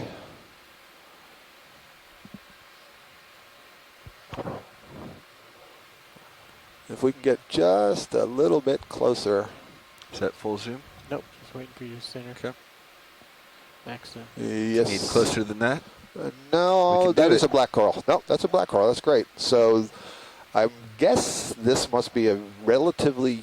No, this is not a Bathypathes. This is Abyssopathes, I think. This might be what Tina Molitsova was very interested in collecting yesterday. Well, we have Tina in the event log, so maybe she can let us know if this is that Abyssopathes still that she was there? after. I thought she said she had Oh. to join tomorrow. Yeah, I think we've been out of the event log for a little while. She was there 2 minutes ago. She's here. No, she says no. No, this is Can not. she elaborate? No, she cannot elaborate. Oh, it is not It's Abyssopathes. not Okay, thank you. Abyssopathes. Thank you, Tina. Well, it's interesting because I'm seeing there are some very small pinnules, so I don't think it's Bathypathes. Maybe it's Parantopathes, but it is definitely a black coral. In this case, and I see an amphipod swimming in the front of it. The black coral is very different from the octocorals that we've been seeing. And what you can see on those little side branches, I'm going to choose one of the branches on the left, and you can see pairs of tentacles arising. And for every 3 pairs of tentacles, the middle pair you see a You little okay? darker dot, that's where the mouth Is is. this And okay? so essentially, instead of a round polyp, you have a polyp that's been stretched out along the branch. And that's a characteristic of this one family of black corals. Go ahead. So Tina has ID'd this for us as heteropathies, Heteropathies, and does thank you. suggest it as an interesting biological collection. What time is it? And Chris Kelly also agreeing that this would be an interesting organism to collect. Are we in a position that that can be done, guys? Yeah, I think so. Well, the then ship's let's FX do series it. is pretty much stopped. In that It's case, the first one I've let's seen get like this. closer and take one more image of it. Super close. And there is a request to get the whole animal. So, co-pilot, you could start by getting minis. Approximately the Called same size, and they both seem to have settled on much smaller rocks than the larger rocks that are available in the surrounding area, so I'm Just not coming sure towards why me. that's the case. We're Shrimp? looking at something else here. I can't tell if this is an anemone or another crinoid. Kind of looks like a crinoid. Maybe it is primary. Go ahead. Oh, it's an urchin. Oh, fantastic. Look at this. So this is one of these urchins that moves on its spines. It uses the spines. The spines of all urchins articulate with the test. The test is the name for that round globular It's all you video. shell. Coming up. And the spines have muscular associated with them at the base. Usually they're straight, but you see these ones are very long, and you see that they're being moved. And it also has tube feet. You can see, especially on the lower side, there are things that appear to be filaments or tentacles. Those are the tube feet. And then extending from the top of this, I'm assuming this is the periproct. I think that's some soft tissue that's extending upwards. So that's fantastic. Let's see if I have anyone in the chat room, like Chris Kelly, Let's go full in again. or dude. if Mike Vecchione or Chris Ma are listening in and can give us a little bit more insight into this particular urchin, that would be much appreciated. So this is another echinoderm. Yeah, Go ahead, Chris. he doesn't pop. Hi, Scott. I'm going to go ahead and wing this. I'm pretty sure it's Cenopodyna hawaiiensis, but I'll take a look in the guide in a moment. I finally just got a look at it. The video finally unfroze again, Right. so I could see it. Video switching out. It's an echinoderm. It's one of the classes of the phylum Echinodermata. Echinodermata meaning spiny skin, and the spiny skin in this case is what is all fused together to give you that round globe. All of the echinoderms, as we've said a few times now, have tube feet, and they typically have tube feet in 5 rows. So if you could picture for yourself a sea star that has 5 arms, and its mouth is oriented towards the bottom, and if you took those 5 arms and curled it up above the head and then fused the arms All right, together, video, when you'd you're settled, essentially I think have you probably an have urchin. this guy. Except that you also have these very long spines. So that's a nice view, and I don't believe we've seen that on any of our dives so far here, but Chris Kelly from the Hawaii Undersea Research Lab was able to offer a potential identification, which suggests that it has been seen in the Hawaiian region before. Long black spines. Looks like there's something on the top of this rock, perhaps, maybe a Chrysogorgia on the backside. Is that white thing next to the lasers, is that just sand? Yeah, I've been fooled by that a few Snapshot. times, Bobby. That's quick. I keep seeing things in the patterns Yep. on the rocks. Okay, Yep. sediment. Let's come on. What's a little? Yeah, so there's Something another underneath it. Chrysogorgia, and I believe there might be another chirostylid crab sitting in the branches of this Chrysogorgia colony. And I'm also seeing a little stick-like thing sticking up from the rock behind the Chrysogorgia. It's probably a sponge, perhaps dead. You can see the nice pink color to the polyps Would of you the like a zoom Chrysogorgia. watch lead, or you? Just a quick zoom. We'll just verify that Yep, that's a quick zoom, chirostylid please. crab, but we've seen this Chrysogorgia several times now. I see 2 crabs in there. There's one a little bit lower and one near the upper center.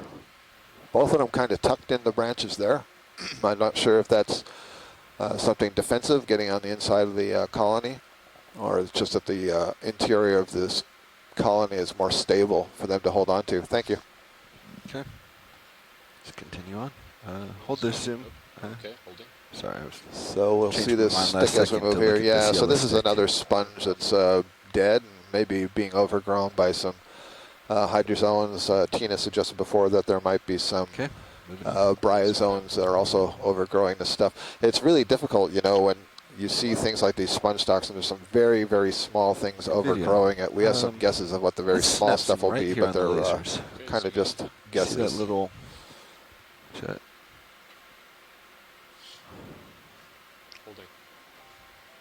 Okay, that's just a something in some kind of concretion. Yeah, we can come wide. Thanks. That may be, you know, one of those sort of like disc-shaped things on a stalk that we saw earlier that we've been conjecturing. It might be some kind of single-celled animal, like a foraminifera, I should say single-celled protist. Since the single-celled organisms are not technically animals, the definition of animal is that they are multicellular and form tissues. Sirius is moving. So looks like by that definition, super a single-celled rocks ahead, organism cannot be an animal. which you are on now. So Mackenzie has returned here from her lunch, and I will leave to go have my lunch. I'll just update you that we did successfully collect the black coral with the rock, and we believe that there is a sponge. Good call. See that? So we're currently at a depth of 2,365 meters, coming up on another one of these impressive tall bamboo corals. And we imaged one earlier that we think was about 14 feet tall. Yeah, this one's a little bit different and less cooperative because you see the way it is bent over, but I have the sense, again, when we zoomed in on that other one, you could see the size of the skeleton relative to the polyps, and I would suggest that this is the same species as what we were seeing earlier when we did the measurement. We'll just do one section of this. And I noticed earlier that Abby Lapointe was in the Hold here. chat room. And Abby, I've referred to her a couple of times. She is a grad student at the University of Hawaii, and she has already written some descriptions of some of these bamboo corals from Tasmania, has described some new species, and along with Les Watling, going to be redefining some of the genus level descriptions to incorporate some of the morphological characteristics that we've now got a better sense of compared to when bamboo corals first started being described at the beginning of the 19th and 20th century. We now have many more in situ images like we're getting right here, plus collections, and we have the genetics to add to it, so we have a better understanding of how the diversity is arranged. Is this and good what for you, the Watchley? Yes, it is, thank you. Okay. And what the plasticity is among them. Just a bit more and then I'll zoom out. So I'm thinking this is something that belongs to our B clade, and the name that Abby has chosen has to do with the sort of spiraling, coily nature to these colonies.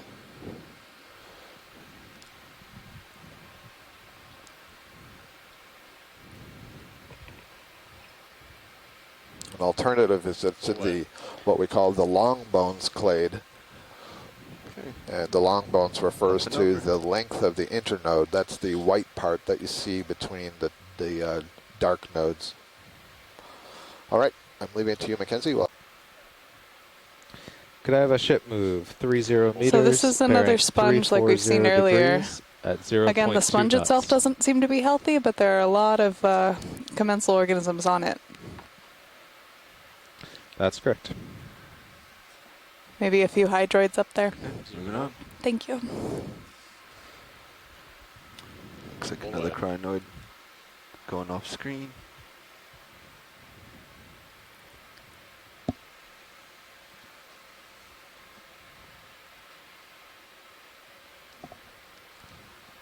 The ship is underway again, 340 degrees. It was only paused for a couple of minutes. Another stalk up there might be a sponge. So Sears should keep moving.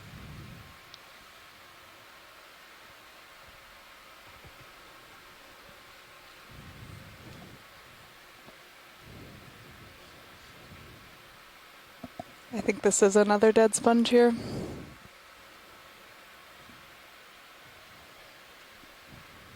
I think we can continue on. Looks like a polychaete worm landing near it. What's this?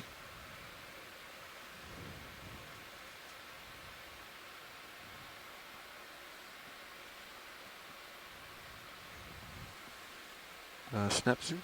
Zooming in.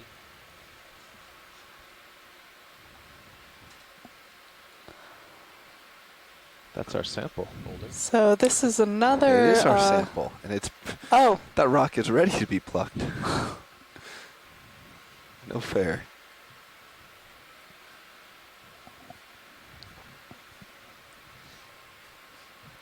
It's funny. Yeah, that's exactly like what we picked up and put in the box.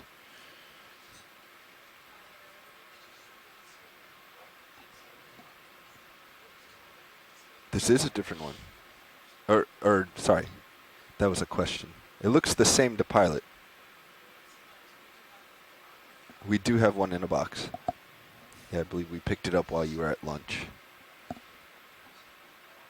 Rock and all. So this is another one of those that Tina Malitsova ID'd for us as heteropathies. These are black corals, and the black coral name comes from that skeleton that you see on the inside. I think we can move on.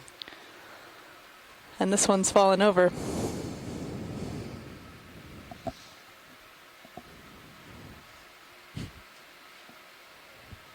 You want me to zoom out? Oh, yeah, sorry. Okay. I just, sorry. Full wide.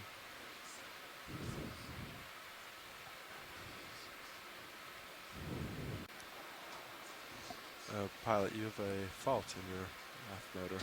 Of course. We have a purple holothurian here down in the center of the screen. We'll continue on. I think we've gotten good images of the purple. We've seen a couple of cool echinoderms today. Those holothurians come in really different morphologies, different shapes and sizes and colors. We saw one that has the big fin structure for swimming, as well as some of the ones that are benthic that are associated with the bottom for their whole lives.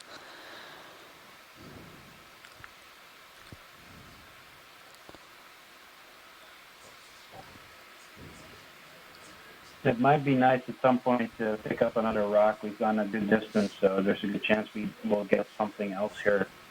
Okay. We will look for an angular rock for our geology team. Watch scene.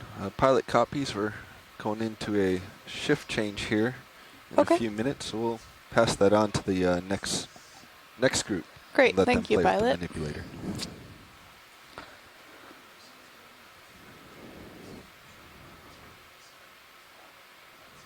So to our geology team on shore, we'll, after the shift change, look for a rock here to collect. Let's snap zoom on this. Zooming in.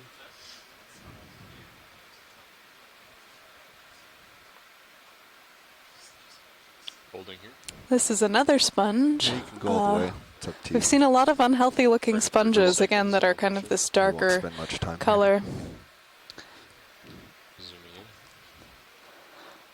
Has an associate here. And that's full zoom. Full zoom. Yeah. Bouncing. We'll get a good image of that. I'm not sure what this associated pink gelatinous organism is.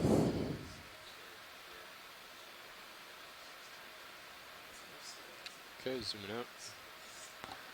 Would you like a different angle, watch lead, to try to ID that?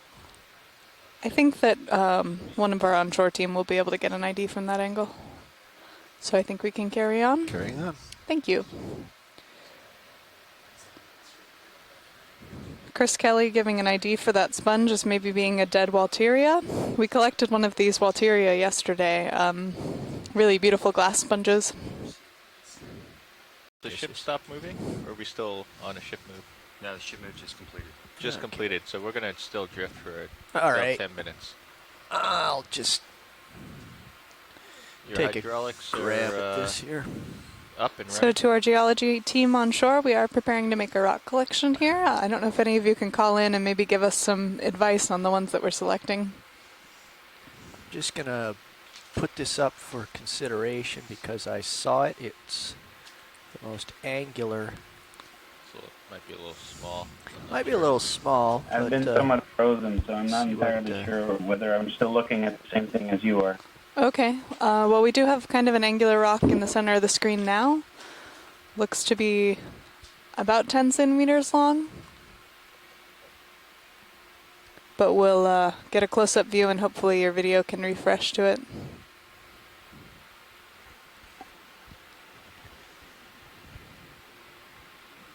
just did. That looks pretty small. Small. I heard small. Okay. Let's get a zoom for type just to see if we're in the right neighborhood here. Let's get it out in the light. Holding. That is an example of what is all around us. Okay.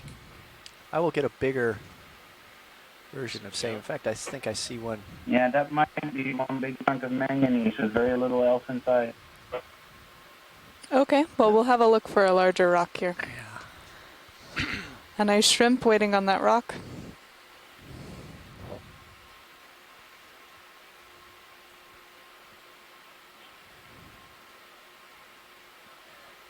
Let's wonder if this is attached here. That, I don't know. It has that look about it, but we will see.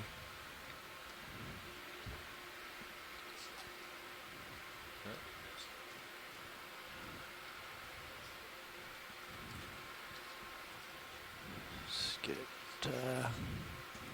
Still might be a little bit on the small side. But, you know, I see a big one right there. It might be out of reach, but let's zoom on this.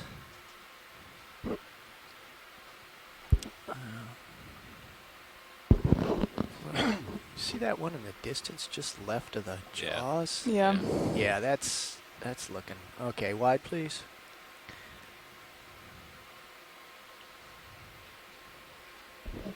So the pilot here has an eye on a slightly larger rock. So I think we're going to try and go after that one. These smaller rocks could just be chunks of manganese crust, which don't give a good idea of the age of the feature. So we're looking for something with some of that basalt base from the original volcanic activity.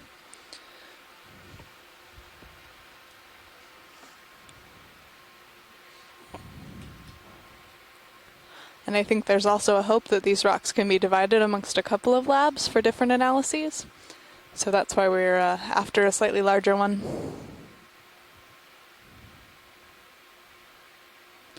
The decapod here to the left as we go by are kind of flashy characters in the deep sea.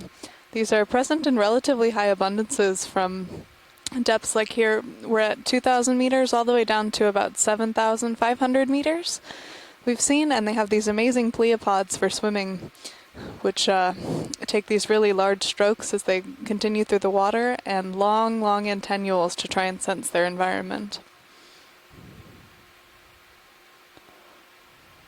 Again, things down here relying on cues other than vision to spot prey and interact with their habitat, because it is dark here at a depth of 2,358 meters.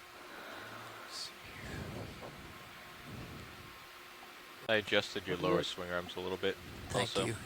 Yeah, I brought the arm inboard to get it out of the... Dave, is that a coral or sponge laying in the I sand? see something, and I'll go find out. It's like a sponge. Hello, Nick. This is Watch Lead. Go ahead, watch lead. I see you in the chair, so I'm ready to throw out a challenge to you. If you could give me some idea of when off-bottom time is today, so I could plan effectively the rest of the dive. You got it. Let me get back to you. So we have a crinoid on the left here, and we're... Looks like a skeleton of a sponge there, one of those Faria sponges. We were Yeah. seeing several of those skeletons yesterday. with these ruffles.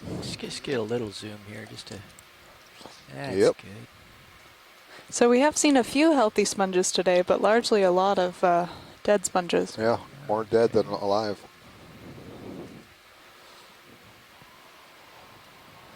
I'll resist the temptation to annoy this crinoid. That's a good idea, Dave, I think.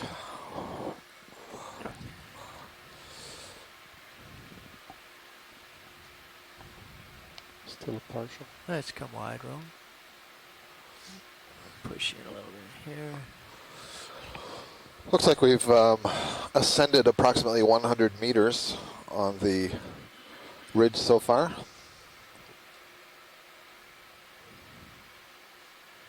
Yeah. Getting a little ahead of things here. I'll spend a little time looking more closely.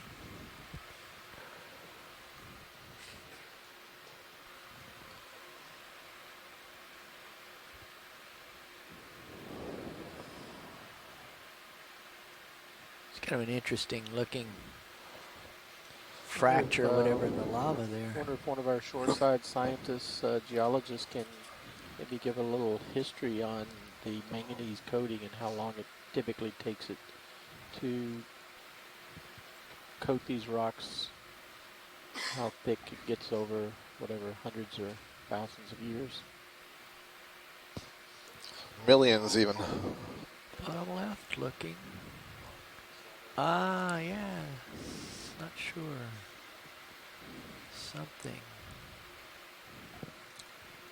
Something in a very sheltered location there. Let's get some light on the subject. Might just be sediments on the rock, I think. Yeah, it might be, but let's zoom in here, Roland. It's something. No, it's an old tiny Chrysogorgia colony. Yeah. Very good eye, Roland. And a polychaete on the right. Yeah. Oh, that's. And a polychaete, yep. A big one. So we've imaged several Chrysogorgia colonies earlier. This is one at a much younger growth stage. And then that polychaete worm is... Let's zoom in on him while I'm waiting for the ship to catch up. Oh, very nice. So this is not a scale worm. Excuse me. What's going on with Polychaete is the name of the largest group of annelid worms. The familiar annelid would be the earthworm that you find in your garden. Those belong to the oligochaete worms. Leeches are also in the same group, the annelids. Yeah, go ahead. But the polychaetes are defined by these paddle-like structures that you see arising on the right and left side of this worm. And they use these to locomote through their environment, either to push around on the surface of the mud or on rocks. Some of them use them to swim. And you can actually see here that there's a series of bristles that extend from those paddle-like structures. And those bristles are called chaetae or setae. And so the name Polychaeta means that they have many setae or many chaetae arising from the parapodia. Whereas the earthworms belong to the oligochaeta, which means few or naked setae. And oh, well, that was kind of interesting. Look. Beautiful. Oh, it's a great. swimmer. There we go. Very nice. And he settles back down. I like the yellow head end. Let's go back in. So I was just going to say the oligochaetes, if you were to pick up an earthworm and kind of feel along the length of it, it would feel kind of rough and sandpapery. That's basically two of these chaetae on each side of the body, but this one has many more, hence the polychaete. Thank you, Roland. Let's come out. Great view.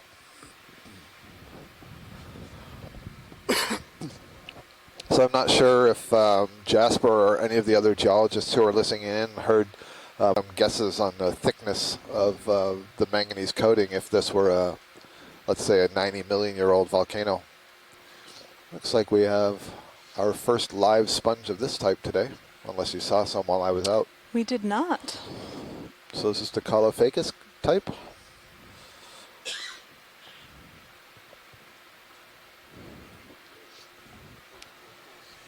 So that's why you were getting those. The lights were down? The lights were down. Yeah, okay. One thing that has to be remarked, Mackenzie, for anybody who was watching along on leg 2, we came to many ridges that had really dense communities of bamboo corals and other octocorals, and we certainly have seen nothing like that down here in these seamounts ringing Johnson Atoll. And we've brought up this idea of biogeography and filling in some of the gaps, because the area around Hawaii is a little bit better researched, and then through programs like the Hawaii Undersea Research Laboratory and the Hawaii Ocean Time Series, and then you have the areas around New Zealand or Australia that are also well studied, but these kind of gaps in between remain largely blank areas on the map. So Come in a little bit. Mm-hmm. we're able to explore that a little bit and fill in some of the connections between those communities. This is a nice example of another glass sponge. The stalk that you see here are basically masses of these very long, siliceous spicules, the little skeletal elements that make up the sponge, and then the upper part of the sponge, what I'm referring to as the main sponge body, is where all the action would be taking place in terms of feeding. This is a filter feeding organism. They have cells on the interior of that cup-like body that you're seeing, that have flagella, and those flagella are little whip-like structures at the cell size level that beat back and forth, and they will generate a current. So there will be, you know, literally millions of those flagella on the inside of this sponge that are beating and drawing in the water, and small organic particles that are with the water get removed by the cells. And then there will be other parts of the sponge that the water is ejected from, and it's ejected at a fairly high speed so that it moves away from the sponge so that the same water is not refiltered. I also see a shrimp lower down on that stalk. And Chris Kelly, maybe if you're on the line, you can tell us if this head structure has a name. We've been kind of calling it the head or the body of the sponge at the end of the stalk, but in official sponge biology, does it have a name? Yeah, that's a good question. He does say that he believes it is the genus Caulophacus. Go ahead, Chris. It's too good of a question. I don't know. I usually call it, it's basically the living part of the sponge. I think the stalk is mostly just modified spicules. Okay. So I think it's fair for us to call it the sponge body. It's like another bamboo coral. Yeah, sponge body is sponge body, and then the sponge stalk. Sounds right. Thanks, Chris. Co-pilot, Dan. The rock on the right. Yeah, go ahead. Oak Coming open to the end of is that ship move. a nice Want me to tack on another Stalk? Yeah. Yeah, let's Just of try a different 355 type. and then we'll adjust from there. Is that maybe on the Bolacera? So we have another bamboo coral, and the question is this the same type that we've been seeing previously? And it has a dense grouping of polyps along the stem, and I do think that I'm seeing some spines between the tentacles. Hey, Bridge, like to put in a ship move? 30 meters, bearing 355. See a couple of dark nodes in there. That's good, thank you. Okay, and Good wide. Thank you.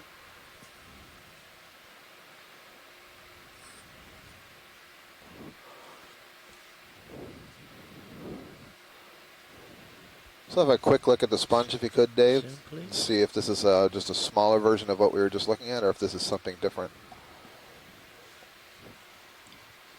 I see another shrimp on this one. This time it's on the forward side of the body. It looks like lots of hydroid polyps that are growing down along the stalk.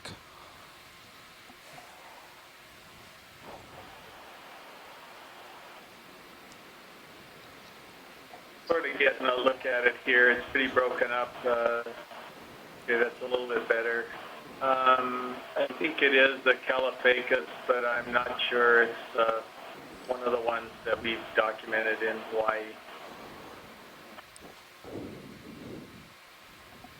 Okay. Certainly a much taller stalk, and the stalk to me looks relatively thin relative to its length, at least compared to that last Caulophacus that we were looking at. I'm not sure. I agree. That's an extremely long stalk for those guys. Yeah, Chris, I'm not sure what it is that dictates, you know, how many spicules are laid down in the stalk relative to the height. I'm not sure if that's a characteristic that can be modified during growth in response. We have a pillow cracked in half or something. Right. Another one of these sponge stalks. So you referred to a mound with pillows. So is this because there was a source of lava and all of these pillows are being extruded from there, or that they're extruded from somewhere higher and they've come to lie down on this mound or formed the mound? Could be either. I mean, if you get pillows erupting underwater, they'll build up these little hillsides essentially. But I mean, they will also obviously roll downhill if something isn't attached, or if it keeps on going. You can get little pillows to move downhill as they're being formed as well.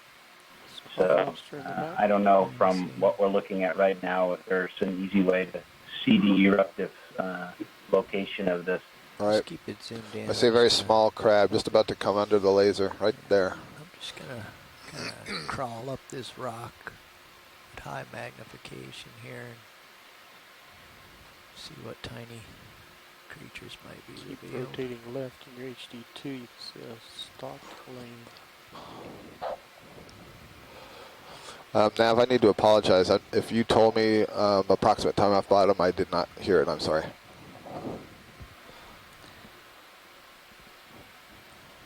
Maybe a few more of these things that we were calling, are there foraminifera or xenophytophores? I don't think you have your mic on. Or if you do. You got me now, watch lead? Yes, I do. Thank you. Okay, watch lead. Time off bottom, I got 3:15. 3:15. Copy that. Lost the motor, Dave. Ah, sure enough. Okay. So just for a note on shore, we have about, let's see, 2 hours and 45 minutes. Is that right? All thrusters. 2 hours and 45 minutes of bottom time remaining. We're at a depth of 2,328 meters, and we're rising up this relatively steep spine of this ridge. Looks the white is attached to the top of the rock. Zoom in a little bit. Said what? Zoom in Our just a depth little when bit. we first set down was 2,430 meters, so we've come up a little bit more than 100 meters from that landing point in depth. Plus, of course, the distance over the bottom moving from south to north. Polychaete Several worms. worms, yeah. Yep. There are lots of animals that are capable of building tubes using different structures. Was that a... What was that? Oh, it's one of those snails. It's tumbling down the slope. We saw this a couple of times on leg 2. And you can see the very long extended foot of the snail and then the shell. And it's basically using the muscles of the foot to propel itself into what we presume is an escape response. So that's interesting. I think that's the 3rd or 4th time now during this expedition that we've seen that behavior, and I don't remember seeing it before. Go ahead.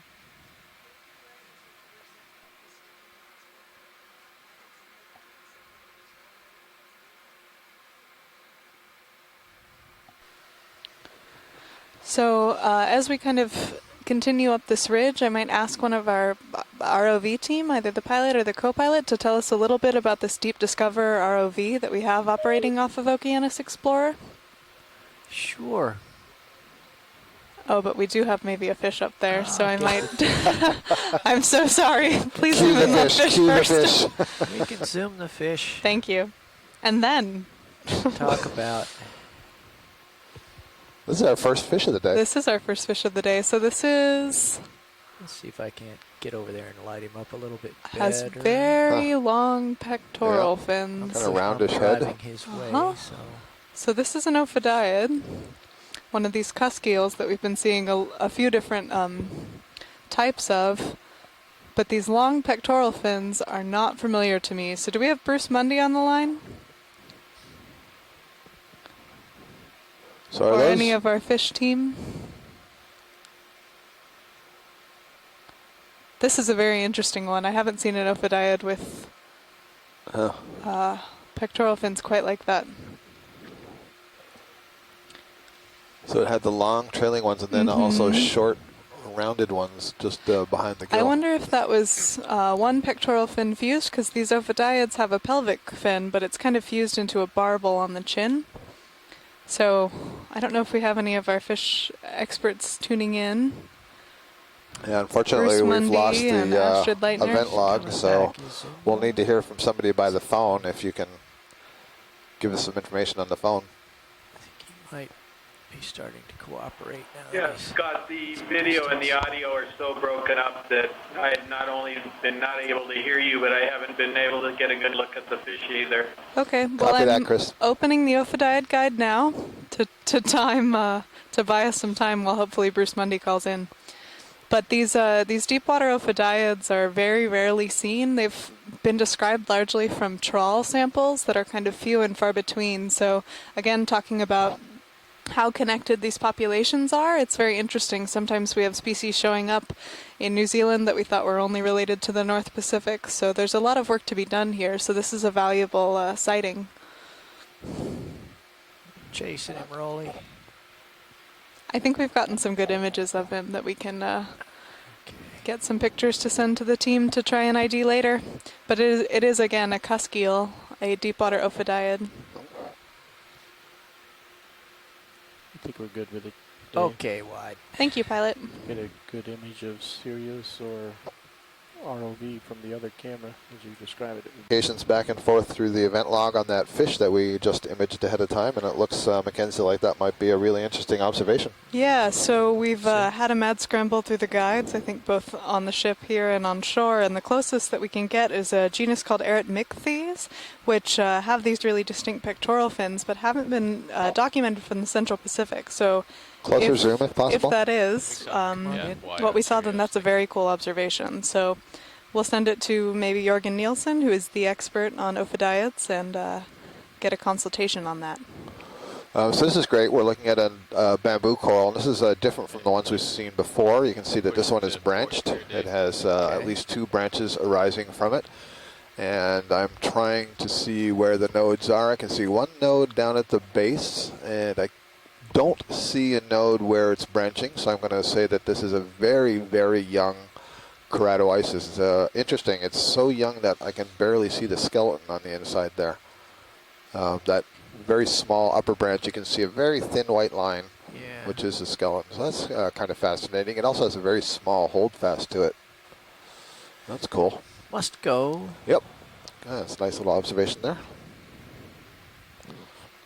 So we're continuing on up this ridge, now at a depth of 2,306 meters. Yeah. The observation of these smaller colonies is really useful because it tells us that we are having recruitment more recently than if we were only seeing these giant colonies. If you only see giant colonies everywhere, it suggests that at some time in the past we had some larvae come through, settle, and grow, but there's no evidence for continuing reproduction, settlement, and growth in the area.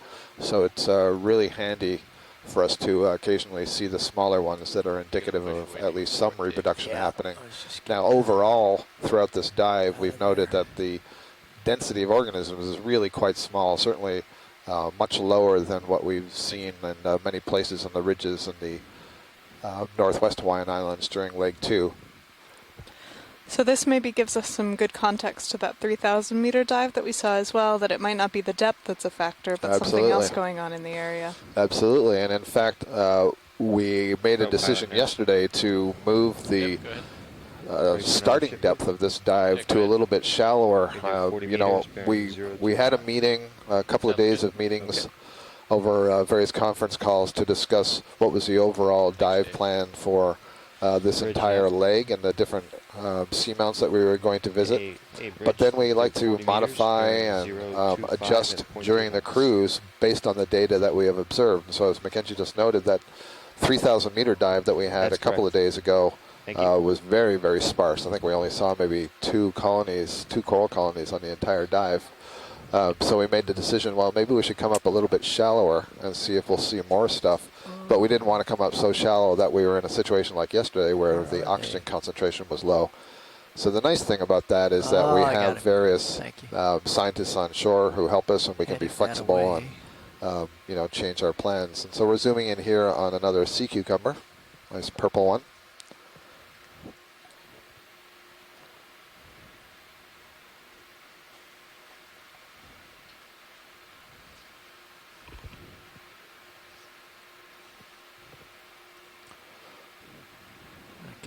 So this is quite different from the one that we saw earlier that had the various modified tube feet or podia that look like tentacles arising from the back.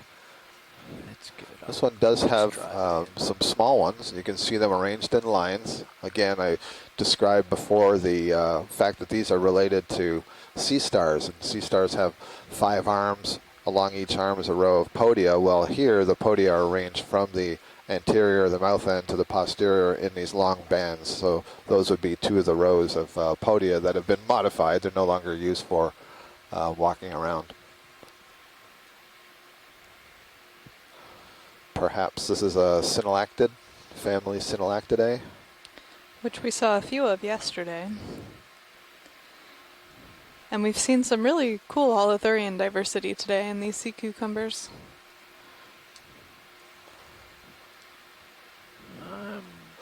Got one of the ones we saw earlier had a very large modified fin on its back. This one does not have that. So this would not technically be a swimming cucumber, but it's so light, the body is so filled with water that if disturbed, it could possibly flap up off the bottom and could use its longitudinal musculature to kind of flap and swim its way for a short length. We've Yeah, I'll seen bet that in this is a some of selected.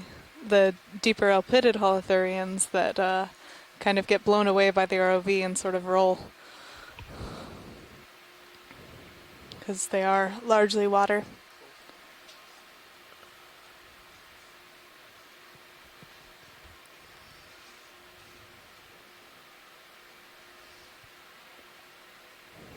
Okay, that's good. I'll give them a little bit of a... I think you can see those two parallel pale lines. Those are probably reflections of the intestine inside the body. They're just filled with this whitish sediment that we're seeing. See if that elicits a response. Oh, that was a little bit much there, wasn't it? But somebody else flapped off there. It might have been a polychaete. Yeah, what's that, Zoom? Oh, back I saw it into the- disappear into the sediment, but not long enough to tell if it was a polychaete. Oh, there he is again. Is that? He's trying to get out. Yeah. All right. I don't see it moving. Wide. Yeah, I gotta pull up, Dave. Up, here I come. You gotta come to your port again. Ulteria? No, I think this is a different one. Euplectellid. Yeah. Euplectellid, that's the family, Euplectellidae. There were a couple of guesses by Chris earlier on the possible genus, but we can be fairly confident about the family. Okay, let's go. And just as a reminder of the taxonomic hierarchy, we go from the highest level, well, we used to call them kingdoms. I'm not sure we use that terminology anymore, but in the old Linnaean system, phylum, class, order, family, genus, and species. So when we give you a family name, it's at a higher level. It encompasses more diversity than if we gave you a genus name or a species name. Yeah, this is like the one we had the really good image of earlier, where it had that cap of spicules on the top that closed off the inside of the sponge.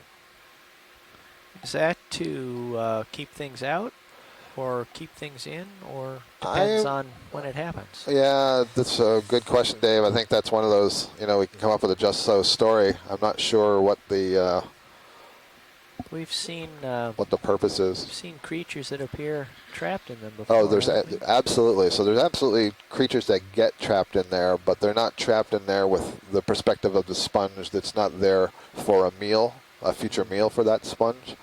I wonder if it has to do more with the architecture of the sponge and holding it together at that top side based on the strength of the surrounding lattice. Something white on the bottom, come to the bottom right of the I liked the story you were telling earlier, Scott, about the paired shrimps that live in those that are given as a wedding present in Japan.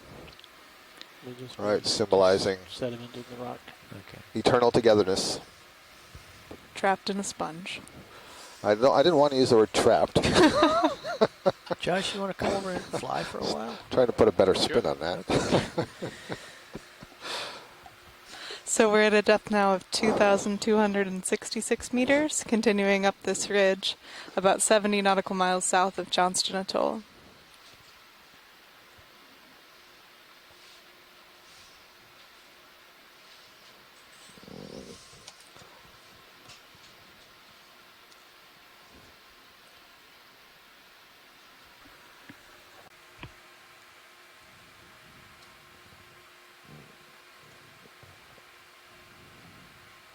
Another holothurian. Snap zoom, just make sure we've seen it already. Holothurian, I think this is one of the elasopodids, maybe with the swimming fin. You can certainly see the intestine coiled up inside this one. And yeah, if you look underneath that first coil, you'll see that it's going back and forth and back and forth and back and forth, and that allows the intestine to provide a lot of surface area for the digestion of the organics that are found in amongst the sediments. Similar in terms of high surface area to our own intestines. And Exactly. in a number of species. Another coral center top. Sponge. I see a coral. Another chrysogorgid coral. Yes, Also a indeed. black one at the bottom. And one of the black corals, I think, another one of the heteropathies just between the lasers. So I'm not sure if I'm just getting a false impression, but it does seem to be like the corals maybe, I wouldn't say becoming abundant, but we're seeing them more commonly than a little bit further down the slope. So that is definitely a black coral. I can't quite tell from this distance if it has the small anterior pinnules like the one we collected does, but I think so. Yeah, you can see them near the top where it's curling over. Okay, that's a good view of that. So does that put that in heteropathies as well? Heteropathies, correct, yep. And then this one, as you said, is probably a chrysogorgid. You should push in on Sirius. Yeah, go ahead. I'll center him up for you here. I was trying to show that big boulder. And I see a stalk in the Josh, upper did you left. move Oh, your that looks like a cursor? metallogorgia. This would be interesting, this one that just came in upper left. Yeah, copy that, watch lead. Thank you. So, does it have an ophiuroid in the center of its branches? I've been waiting to tell the story. We have a few dives left. Okay. So I don't Just so see you one know, I from have here. not been able to reestablish the phone call. Okay, thank you, Roland. The general structure looks right. The stem may be a bit thick, but otherwise, this is looking pretty good.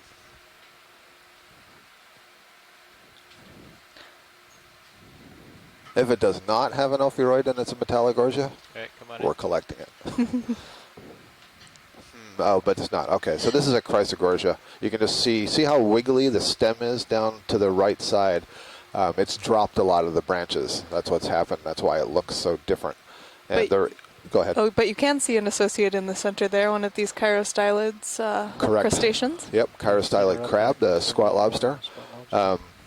And this is a chrysogorgia. We've now seen several chrysogorgia today. I think we've seen at least 2 different species. And I don't remember the name of it, but there is a species that we know from seamounts in the North Atlantic. One of the characteristics is, as it gets older and bigger, it does drop those lower branches. So that's kind of interesting. And like I think every chrysogorgia that we've seen today and yesterday, it has a chirostylid crab associated with it. Thank you, Josh. That's good for us. Dial tone on either of the 2 boxes. If you maybe reboot the little silver box. So is that to continue to stay well in the flow and divert the energy towards those polyps that are getting higher up, the loss of the polyps on the lower? Yeah, I'm not sure. Yeah, the loss of those branches? Yeah. That's a really good question. I do not know. What I thought it was, metallogorgia has the same general morphology, one very long stalk and all the branches at the top. There's something else growing off the side of the rock on the right side of the screen. So just a little bit left of lasers now. Right of lasers. Yeah. Yep. Right, so metallogorgia in the younger stages does have side branches and then it loses them. So I think this is going to be another chrysogorgia, probably the same thing. We just The fish first. Yeah. So this isn't, either the same individual of those ophidiids that we think may be of the genus Aramictes. And if we have Bruce Mundy on the line, I know he'd be interested in this. So the way that we're looking to identify this is this divided pectoral fin that you see.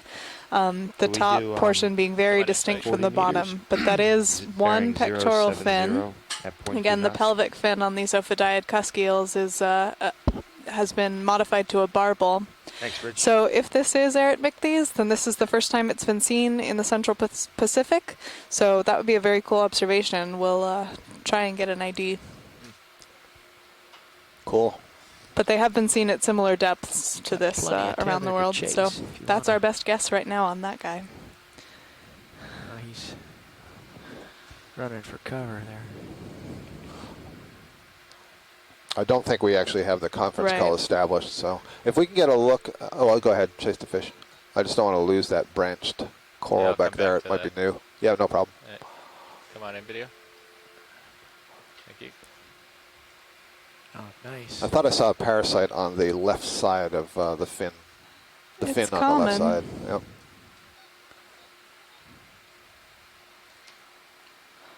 So these ophidiids are suction feeders. They can expand their mouth very large and suck in small crustaceans.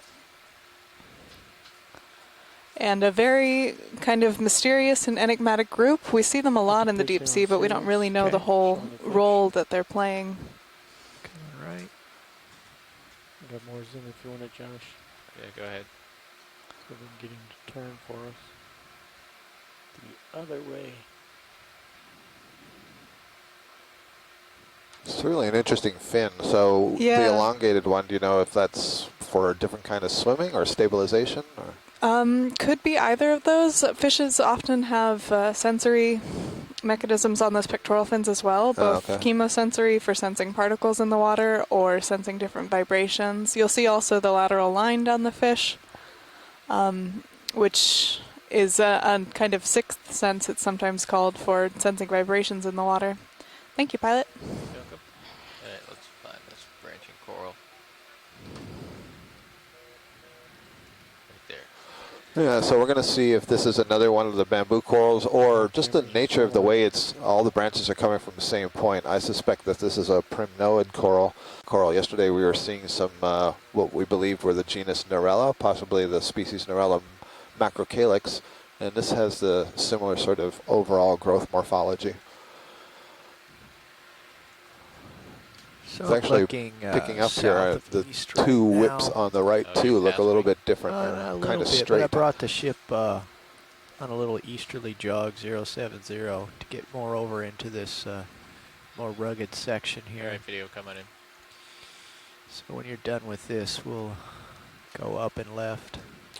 Yes, indeed. So this is the primnoid octocoral. Primnoid is the name of a family, the Primnoidae. They are the octocorals that are characterized by having their sclerites modified as scales, and I continually describe it as a suit of armor. So if you do an internet search for Primnoidae and sclerite or polyp, you'll get some really cool images of these things. So this is probably Narella macrocalyx. We don't need a good close-up of this. I can already ID it. We saw it yesterday. I'm kind of interested on the right side of this rock. There are a series of sticks, and I'd like to see if those are something new. Yeah, when you're ready, video.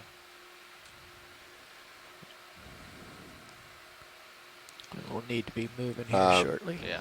Narella macrocalyx. The macrocalyx refers to the relative size of the polyp. It's on the right, Josh, of the same rock. You'll see there's some sticks protruding there. They just came into view. That one that's furthest right is very straight, and so I'm not convinced that's the same bamboo coral, but let's have a look. Okay, start coming in. There's another Chrysogorgia on the left. Yes, great. So these are primnoid whips. This is why you can't just judge from a distance. So on the right, on the left side, that's a bamboo coral. You see it's got that one branch. That's what we've been imaging before. Okay, but I'm pretty sure this thing that's straight ahead is a Candidella. Yes, indeed.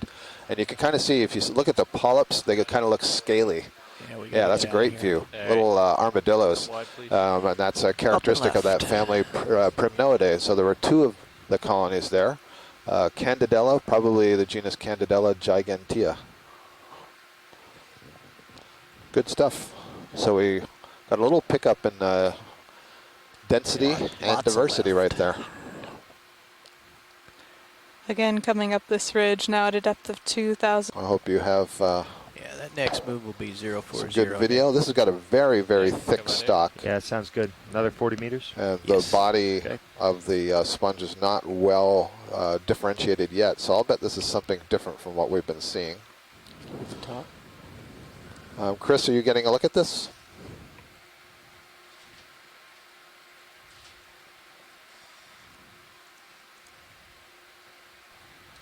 Do have good satellite tracking at the moment. Bridge, Nav. Hello, Bridge. Although we have Need no phone another ship move here. 40 meters, bearing 040 at 0.2 knots.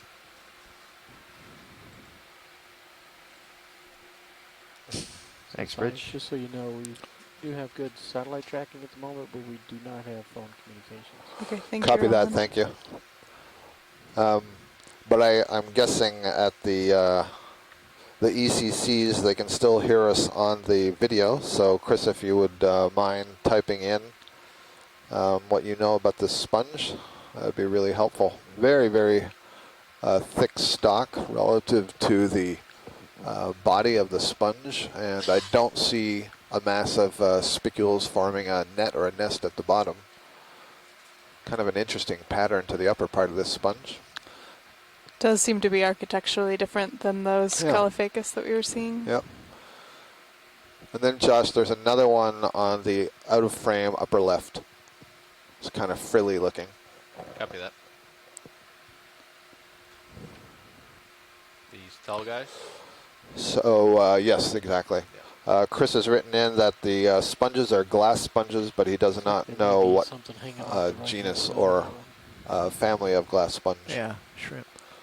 But this one, Chris, I think is one of the Faria type. May have a shrimp or a couple of shrimp on it. Nope. Some kind of echinoderm. Oh, he's bailing. That's an ophiuroid. Just bailed. Parachuted to the bottom. Is this going to be an anemone?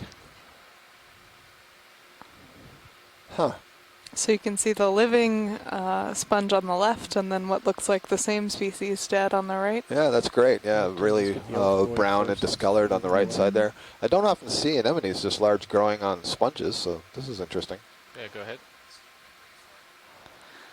This There we ophiuroid go. here, demonstrating the ophiuroid locomotion of picking themselves up and scooting forward. This is one of these spiny-armed ones, Ophioplinthaka-like. So the common name for these is the brittle star, another echinoderm.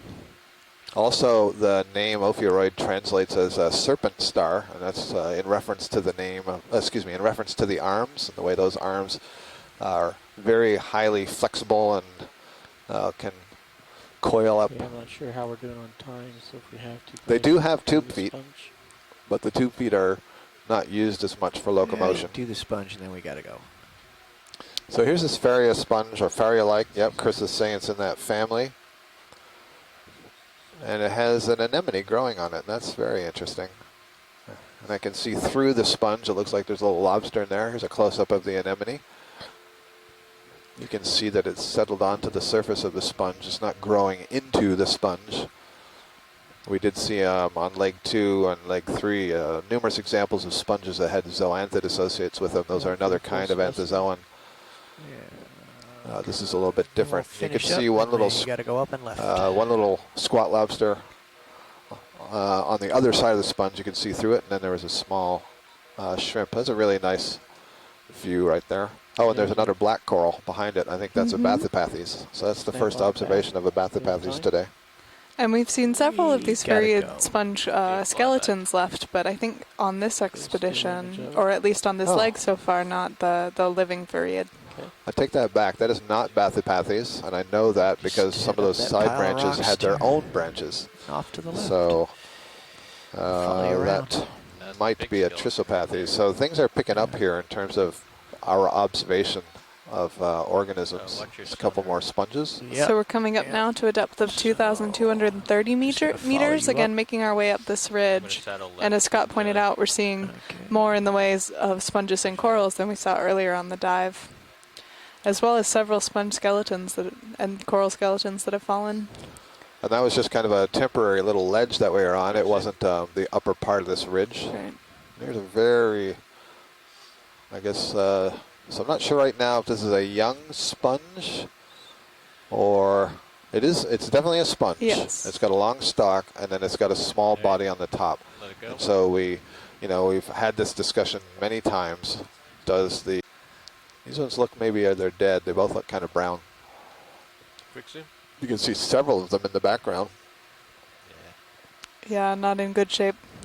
You see the healthy tissue is that really stark white that we were seeing earlier. This has kind of been encrusted with bacterial biofilm or something.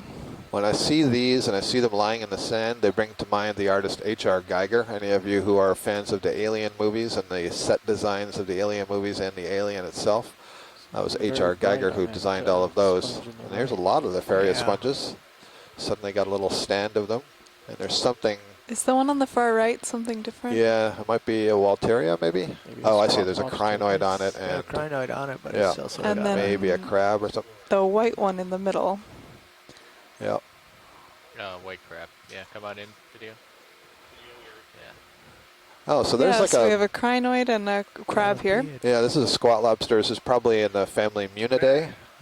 These Munid squat lobsters are very common in the deep sea, and these are types that you normally see on the bottom on rock. They're not necessarily associated with the corals that are sponges, as we've been talking about earlier.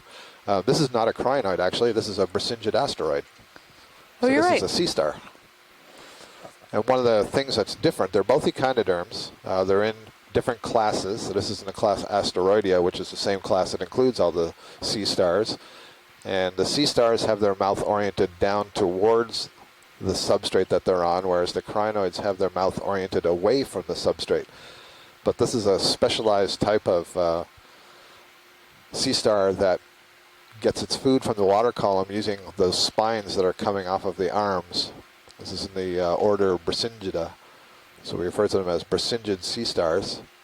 And the spines themselves, Chris Ma describes these really well, have tissue over them, and he refers to them like a sock, where that sock would be covered by literally hundreds of very small claw-like structures. Think of little crab claws, and those can grab things out of the water column. And another analogy to use is like Velcro. So you can think of each of those spines being covered with Velcro. They can capture small crustaceans out of the water column. And then the tube feet that are in the arm, which you can also see, they're shorter and a deeper red color. They would transfer whatever's been caught down towards the mouth, which is underneath the central disc. Yeah, let's just So a really nice view of that. So again, this Brisingid sea star that has taken up residence on what Chris Kelly has ID'd for us is a dead Tritopleura sponge. So let's just go with the bathymetry. Sure, sounds good. 40 meters? Yeah. Copy that. I think that's the closest I've ever gotten to. You guys are finally back. We didn't hear a peep from you for probably at least 20 minutes. Yeah, they were having trouble getting the call established. So glad to hear your voice. We have another sponge here, Chris. I'm not sure if this is a developing Faria or if this is something else. It's kind of odd looking. This is the live version of the one that the sea star was just on. This is the Tritopleura. Tritopleura, thank you. Looks like it has a number of amphipods associated with it, perhaps, those little pink blobs.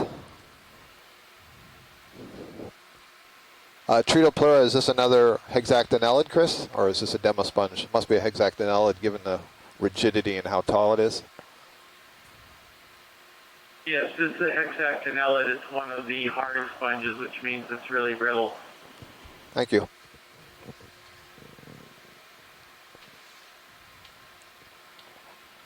Okay, video's clear. Okay, come on up. You can sort of see how fused these spicules are with that close-up as well. They're all kind of glued together with silica. So north is where we're headed now. Roger, north. Chris, again, reminding our viewers that these sponges are made of tiny little spicules, silica fibers that are kind of look like jacks or come in different shapes and sizes. Okay, nav copies. That form these large structures. Another Faria on the left. Yeah, we've gotten into a little sponge zone here where the sponges have taken over. Bridge, I just Taken want to over our confirm attention, that's, I guess you about the should apron. say, because there's a lot of space left for more organisms to settle. You can see a bit of a Thank you, drop Rich. off there.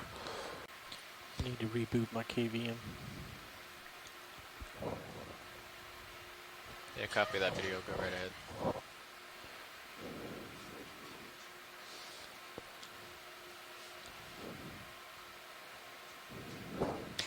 So, Chris, is there anything you could tell us about sponge longevity and how long these organisms are living, or what often causes them to die? It's a good question. Very You know fuzzy how pink. long these sponges live because nobody's figured out how to actually age them. There are some people who are interested in it now, but it's going to be a tough one. As far as what causes them to die, Can we get a quick zoom on the pink center, please? Either maybe there's a big inundation event that clogs them up, or maybe they just die of old age eventually. Not sure. I was going to say, Mackenzie, that I don't think Chris is going to be happy you asked that question. Because we don't 'Cause know we don't yet. know. But it's interesting. So It's a lot of very these interesting. Absolutely. organisms have these carbonate structures that you can analyze rings in, like counting rings in a tree. But these sponges have this silica that you can't do that with. So. This is a great view. So this is something we have not seen before. This is a Chrysogorgia, but it's planar. It's growing in a couple of planes. There is something called Chrysogorgia. Oh no, that's pinnata. That's a different one. I'm not too familiar with how many planar species there are. Maybe Chris, if you've seen anything like this in the Hurl archives before, I'd like to hear from you. But you notice a lot of the ones that we were looking at before were clearly bushes. The way that the central axis grew, it was kind of in a spiral, and as it put off branches around that spiral and those continued to branch, you ended up with something that looked like a bush, and you can remember those chirostylid crabs were tucked in the center of that bush. This one instead is much flatter, like a fan or two fans are pressed up against one another, and I don't believe I saw a chirostylid crab in there. There is something, I think it might be an anemone, but there's no chirostylid, and this gets back to this idea of a pretty tight relationship between the crab and what host it chooses to live in. So that was a good close-up. Thank you. Scott, there is a planar Chrysogorgia in Hawaii. It's called Chrysogorgia chryses. Chryses, right. But I'm not sure that this is the same thing. Yeah, that was, I think, described by Ted Baer maybe back in the 60s. So that's been known for some time. Again, you can see the gold color of the skeleton. That's how chryso gets its name. And is that a sea cucumber, that brown thing in the front? Mm-hmm. Not sure, because it looks to have feet in the front. Yeah, Chris suggested that was the genus or the species Chrysogorgia chryseus, which is gold Gorgonian gold. So Another holothurian here. Yeah, this one looks Even like it might have a bit of indigestion. Right, come on in. We can see the hood there around the mouth. Yeah, we've talked about kind of some of the variation in the mouth parts of these holothurians, that some have very tiny little feet that can help them with selecting particles as they're feeding. Yeah, you can more easily see the tube feet along the bottom on this one, and they're swollen at the end, so they would certainly move around on those tube feet, those podia, and then you have the other modified ones, and I really don't know what the function of those modified ones on the upper surface is. I suppose it's possible they might have some role in gas exchange, although holothurians are kind of unusual in that a lot of the gas exchange actually takes place through the anus. They bring in water into the intestine, and then there are branches that come off the intestine called respiratory trees. And essentially, they're very highly branched such that they create a lot of surface area, and oxygen is exchanged across the cells and into the interior space, which is filled with water. So would this light pink structure be a gonad? I think that is the gonad. The gonads arise from these tubes, and then they bifurcate into a number of branches, or like you see there, berries up at the anterior end. And I think you would call that perhaps an oral hood. There's a modification at the mouth end. Again, I don't really know the function of that. If you're wondering about current, you can see it getting blown around. Yeah. So there is a bit of current here. You can definitely see the feet and the hood being sort of blown there and the water current that's moving over it. And you can get an idea of the strength of the tube feet. Mackenzie was talking about that before, that is holding that animal to the bottom. So Chris Kelly mentioning that he's never seen that particular morph before, that type. Yeah, this looks like it's a blend of 2 or 3 different species. These massive green and yellow sponges. Yeah, all right, so we have a crinoid on the upper so side, and then this is perhaps another, the Chrysogorgia chryseus. You see that it's a Chrysogorgia colony. It looks kind of flabellate or planar. And not really sure what's in the branches there. Could be a crab, I'm not 100% certain.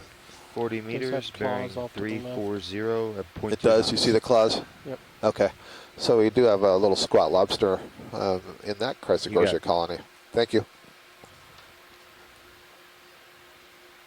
So you're pointing out that we haven't seen many of the kind of ribbon-like demo sponges that are not these stalked What I'm thinking of are things that we've seen very frequently in the North Atlantic, which are basically massive mound-like sponges, but they are this bright yellow-green color.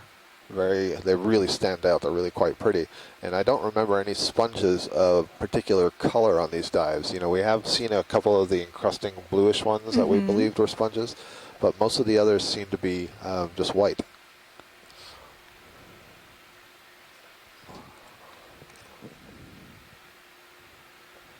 We're moving over towards that. And we could have a whole nother discussion about color in the deep sea, and if there's no light, why are so many of these organisms bright colors? Absolutely. I talked a little bit about the reds earlier, but I've been trying to do some literature research on why corals have the various colors that they do, and so far all I'm prepared to tell you is that the pigments that create the colors can only come from the diet. So the corals themselves cannot produce those pigments. So they get them from their diet. They're able to modify the color somewhat by binding the pigments with other structures. So if it's on a protein or if it's attached to the skeleton, it can take on, or it can affect the wavelength that's reflected from it, and so give it a different color. So that's kind of interesting. And you'll notice most of the fish community are kind of darker browns down here. One of the reasons we were thrown by that blue flatfish yesterday is that so many of them are kind of this brown substrate-like colored.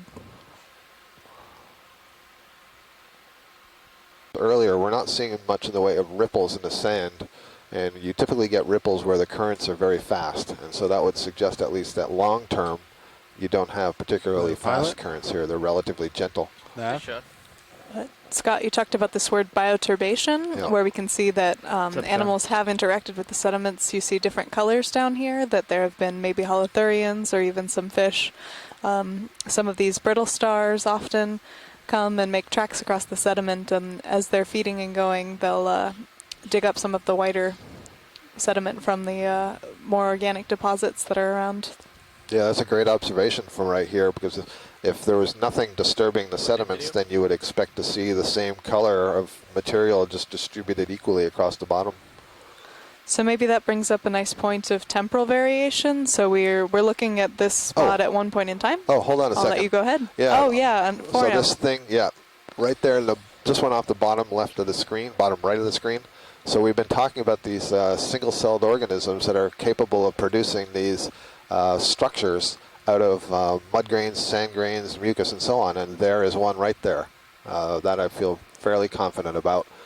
And I don't know if that is a xenophyophore or some other kind of foraminiferan, but I'm pretty sure that that is a structure that is created by a single-celled organism, which is kind of mind-blowing in itself. It's one cell.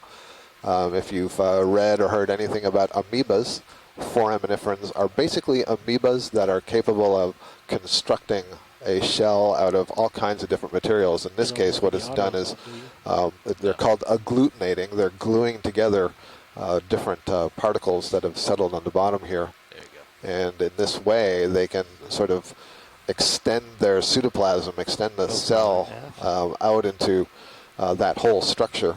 And they have little extensions from the cell that are called false arm pseudopodia that can bind up particles from the water, and that's how they feed. Common theme that we've talked about, things getting up off the bottom in some way to grab things out of the water. So these are growing in a way that's mathematically known as a hyperbolic curve, and so this is similar. You see it a lot in nature, like with lettuce, for example, the foldings, where you get these smaller and smaller foldings going out, and mathematically that's very hard to model.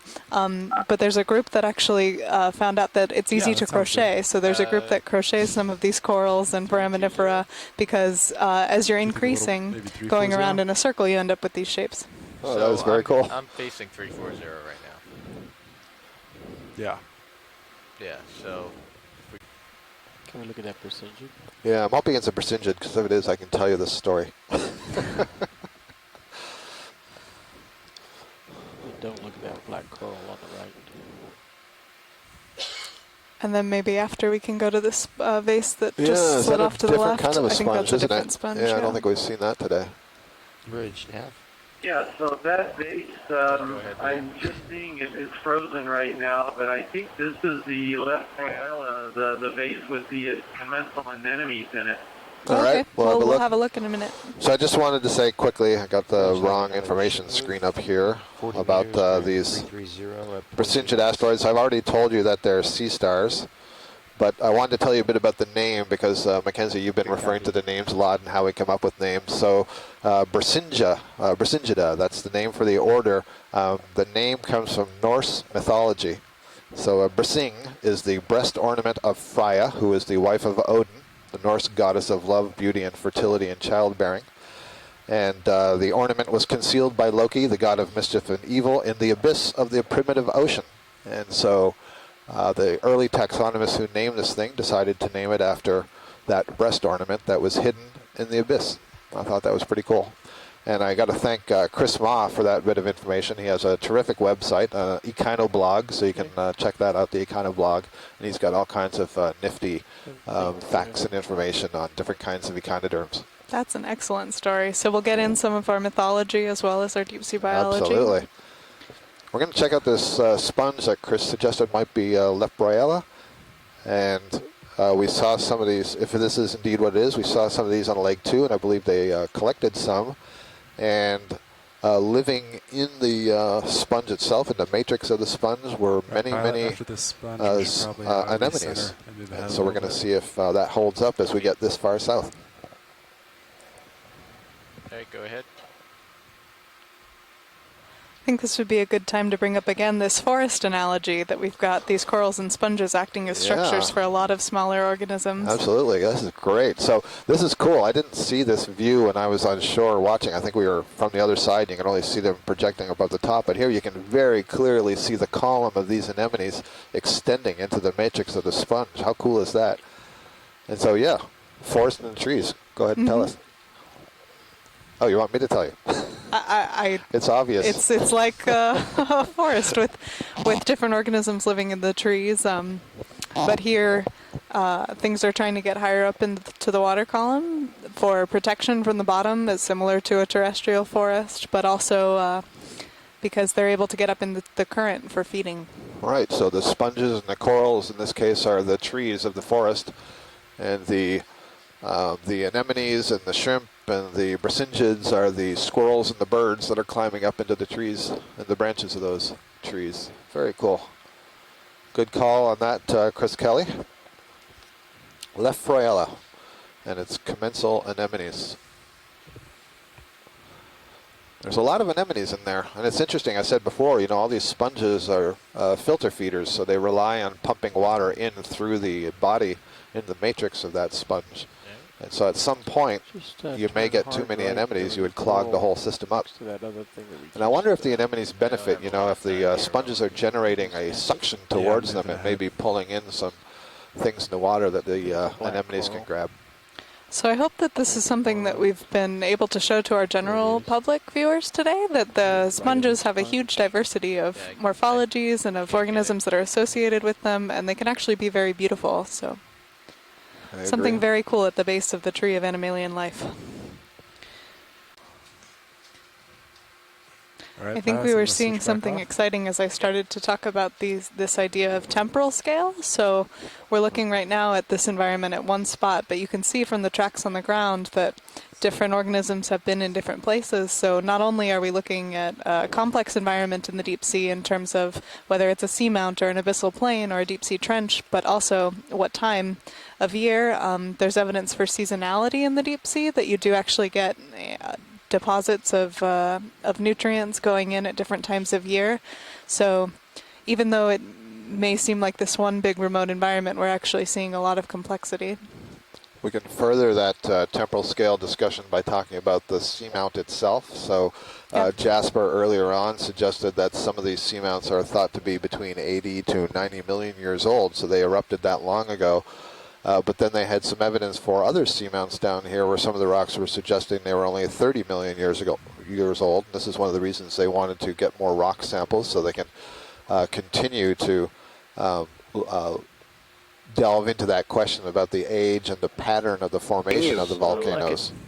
We've said, at least yesterday, I don't know if we said it today, but if you took a step back and looked at the larger picture of the entire leg 4 for this expedition, we're visiting a ring of volcanoes, a ring of seamounts that is some 80 nautical miles or so in diameter. And so the question is, are all those seamounts formed at the same time? Are they formed in a pattern, one after the other, as basically the crust moves over a hot spot? Or did you have some volcanoes forming after the original pattern was set? We then have, on top of that, the temporal scale we've discussed several times, the manganese coating that's on the rock. And so we're not seeing the original rock. Instead, we're seeing deposition out of the water onto the rock. And then on top of that, we have the sedimentation.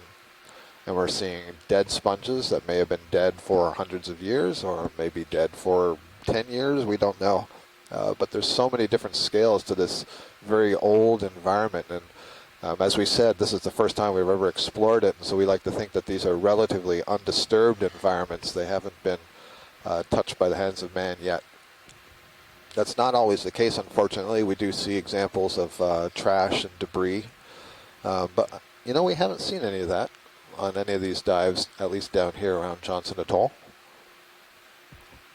I'd like to put another ship move in. 40 meters, could we bearing take a look at the 315, sponge that's straight ahead? 0.2. Sure, can we get a zoom on this, Josh, please? Right in the dead center. Coming in. Copy that.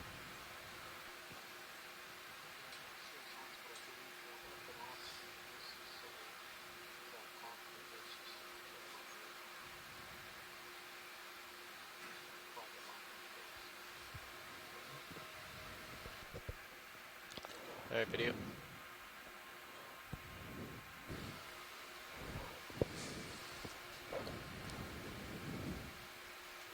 So this one is actually going to be a bolosoma. Bolosoma, okay. Genus Bolosoma, another type of glass sponge.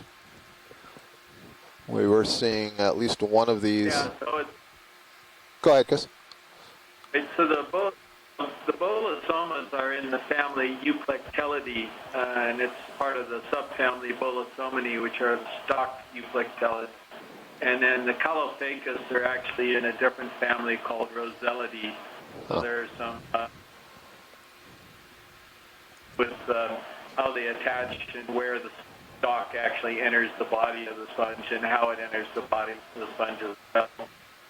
Oh, thanks, Chris. I didn't know that. One that you can see on the top of the sponge and the scoop face in the front end. If you want to pivot around to the right. So if they're in the family Euplectellidae, then that was also what those vase-like sponges were that we were looking at earlier that had the cap on them. So those, I presume, would be the non-stalked Euplectellids. Is that correct? That's correct.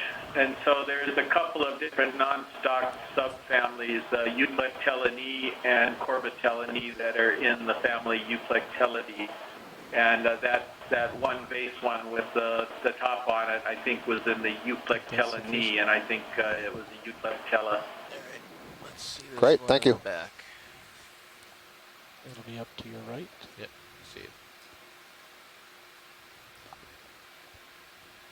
So we're passing a depth now of 2,174 meters, Here's a different one. coming up on yet another variety of sponge. Yeah, this is one I recognize from Leg 2, but I'll let Chris tell us about this one.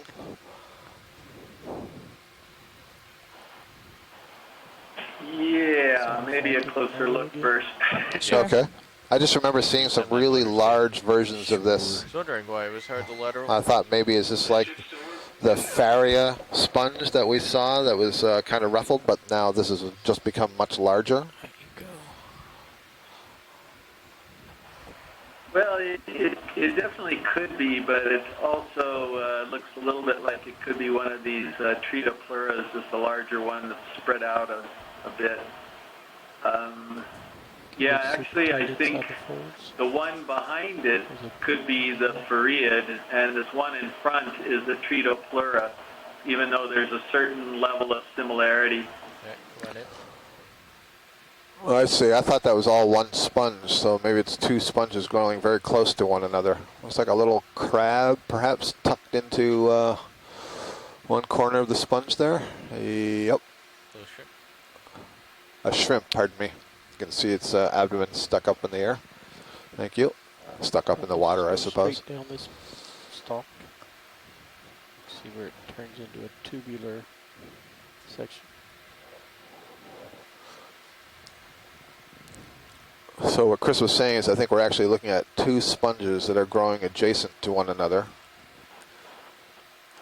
I see another shrimp on the edge. Yeah, and the similarity comes from the fact that they're both in the same group. They're both hard sponges with fairly brittle skeletons. But again, I'm not absolutely sure, but that would be my guess. The one behind could possibly be a Tritopleura as well, now that I'm looking at it closer. Well, that one behind sure looks like, you know, the skeletons that we've been seeing. Right over the top of you. Yeah, one of the things you look at is, are those leaves sort of in the form of tubes, or are they just leaves? And Phoriids tend to have a little more tube-like morphology, whereas the Tritopleura tend to have more leaf-like morphology. Are you able to spin around this, Josh, so that we could establish if there are two attachment points to the rock? Absolutely. Thanks. Because I'm seeing some of those tubes, like you're saying, Chris, but also leaves. Okay, there. Very clearly you can see that there are three sponges here. Okay, that's a relief. That's good. Yeah, go ahead. Great view. I think we're coming to an impressive little rock face here with several different kinds of sponges and maybe a coral on its surface. Actually, there might be a couple of different kinds of corals lower down on this rock. Oh, maybe it's a sponge. Ridge Nev. Yeah, I can't tell if there's a coral colony just on the upper side of that sponge. Yes, another ship move, 40 meters, bearing 340. I see several Brasingids on a dead stalk over on the left. So this is one of these Phoriid-like sponges, and the left side, and then just to its, just above it on its right, there's a very planar coral. I'm guessing from the overall morphology as we move in, it's a primnoid octocoral.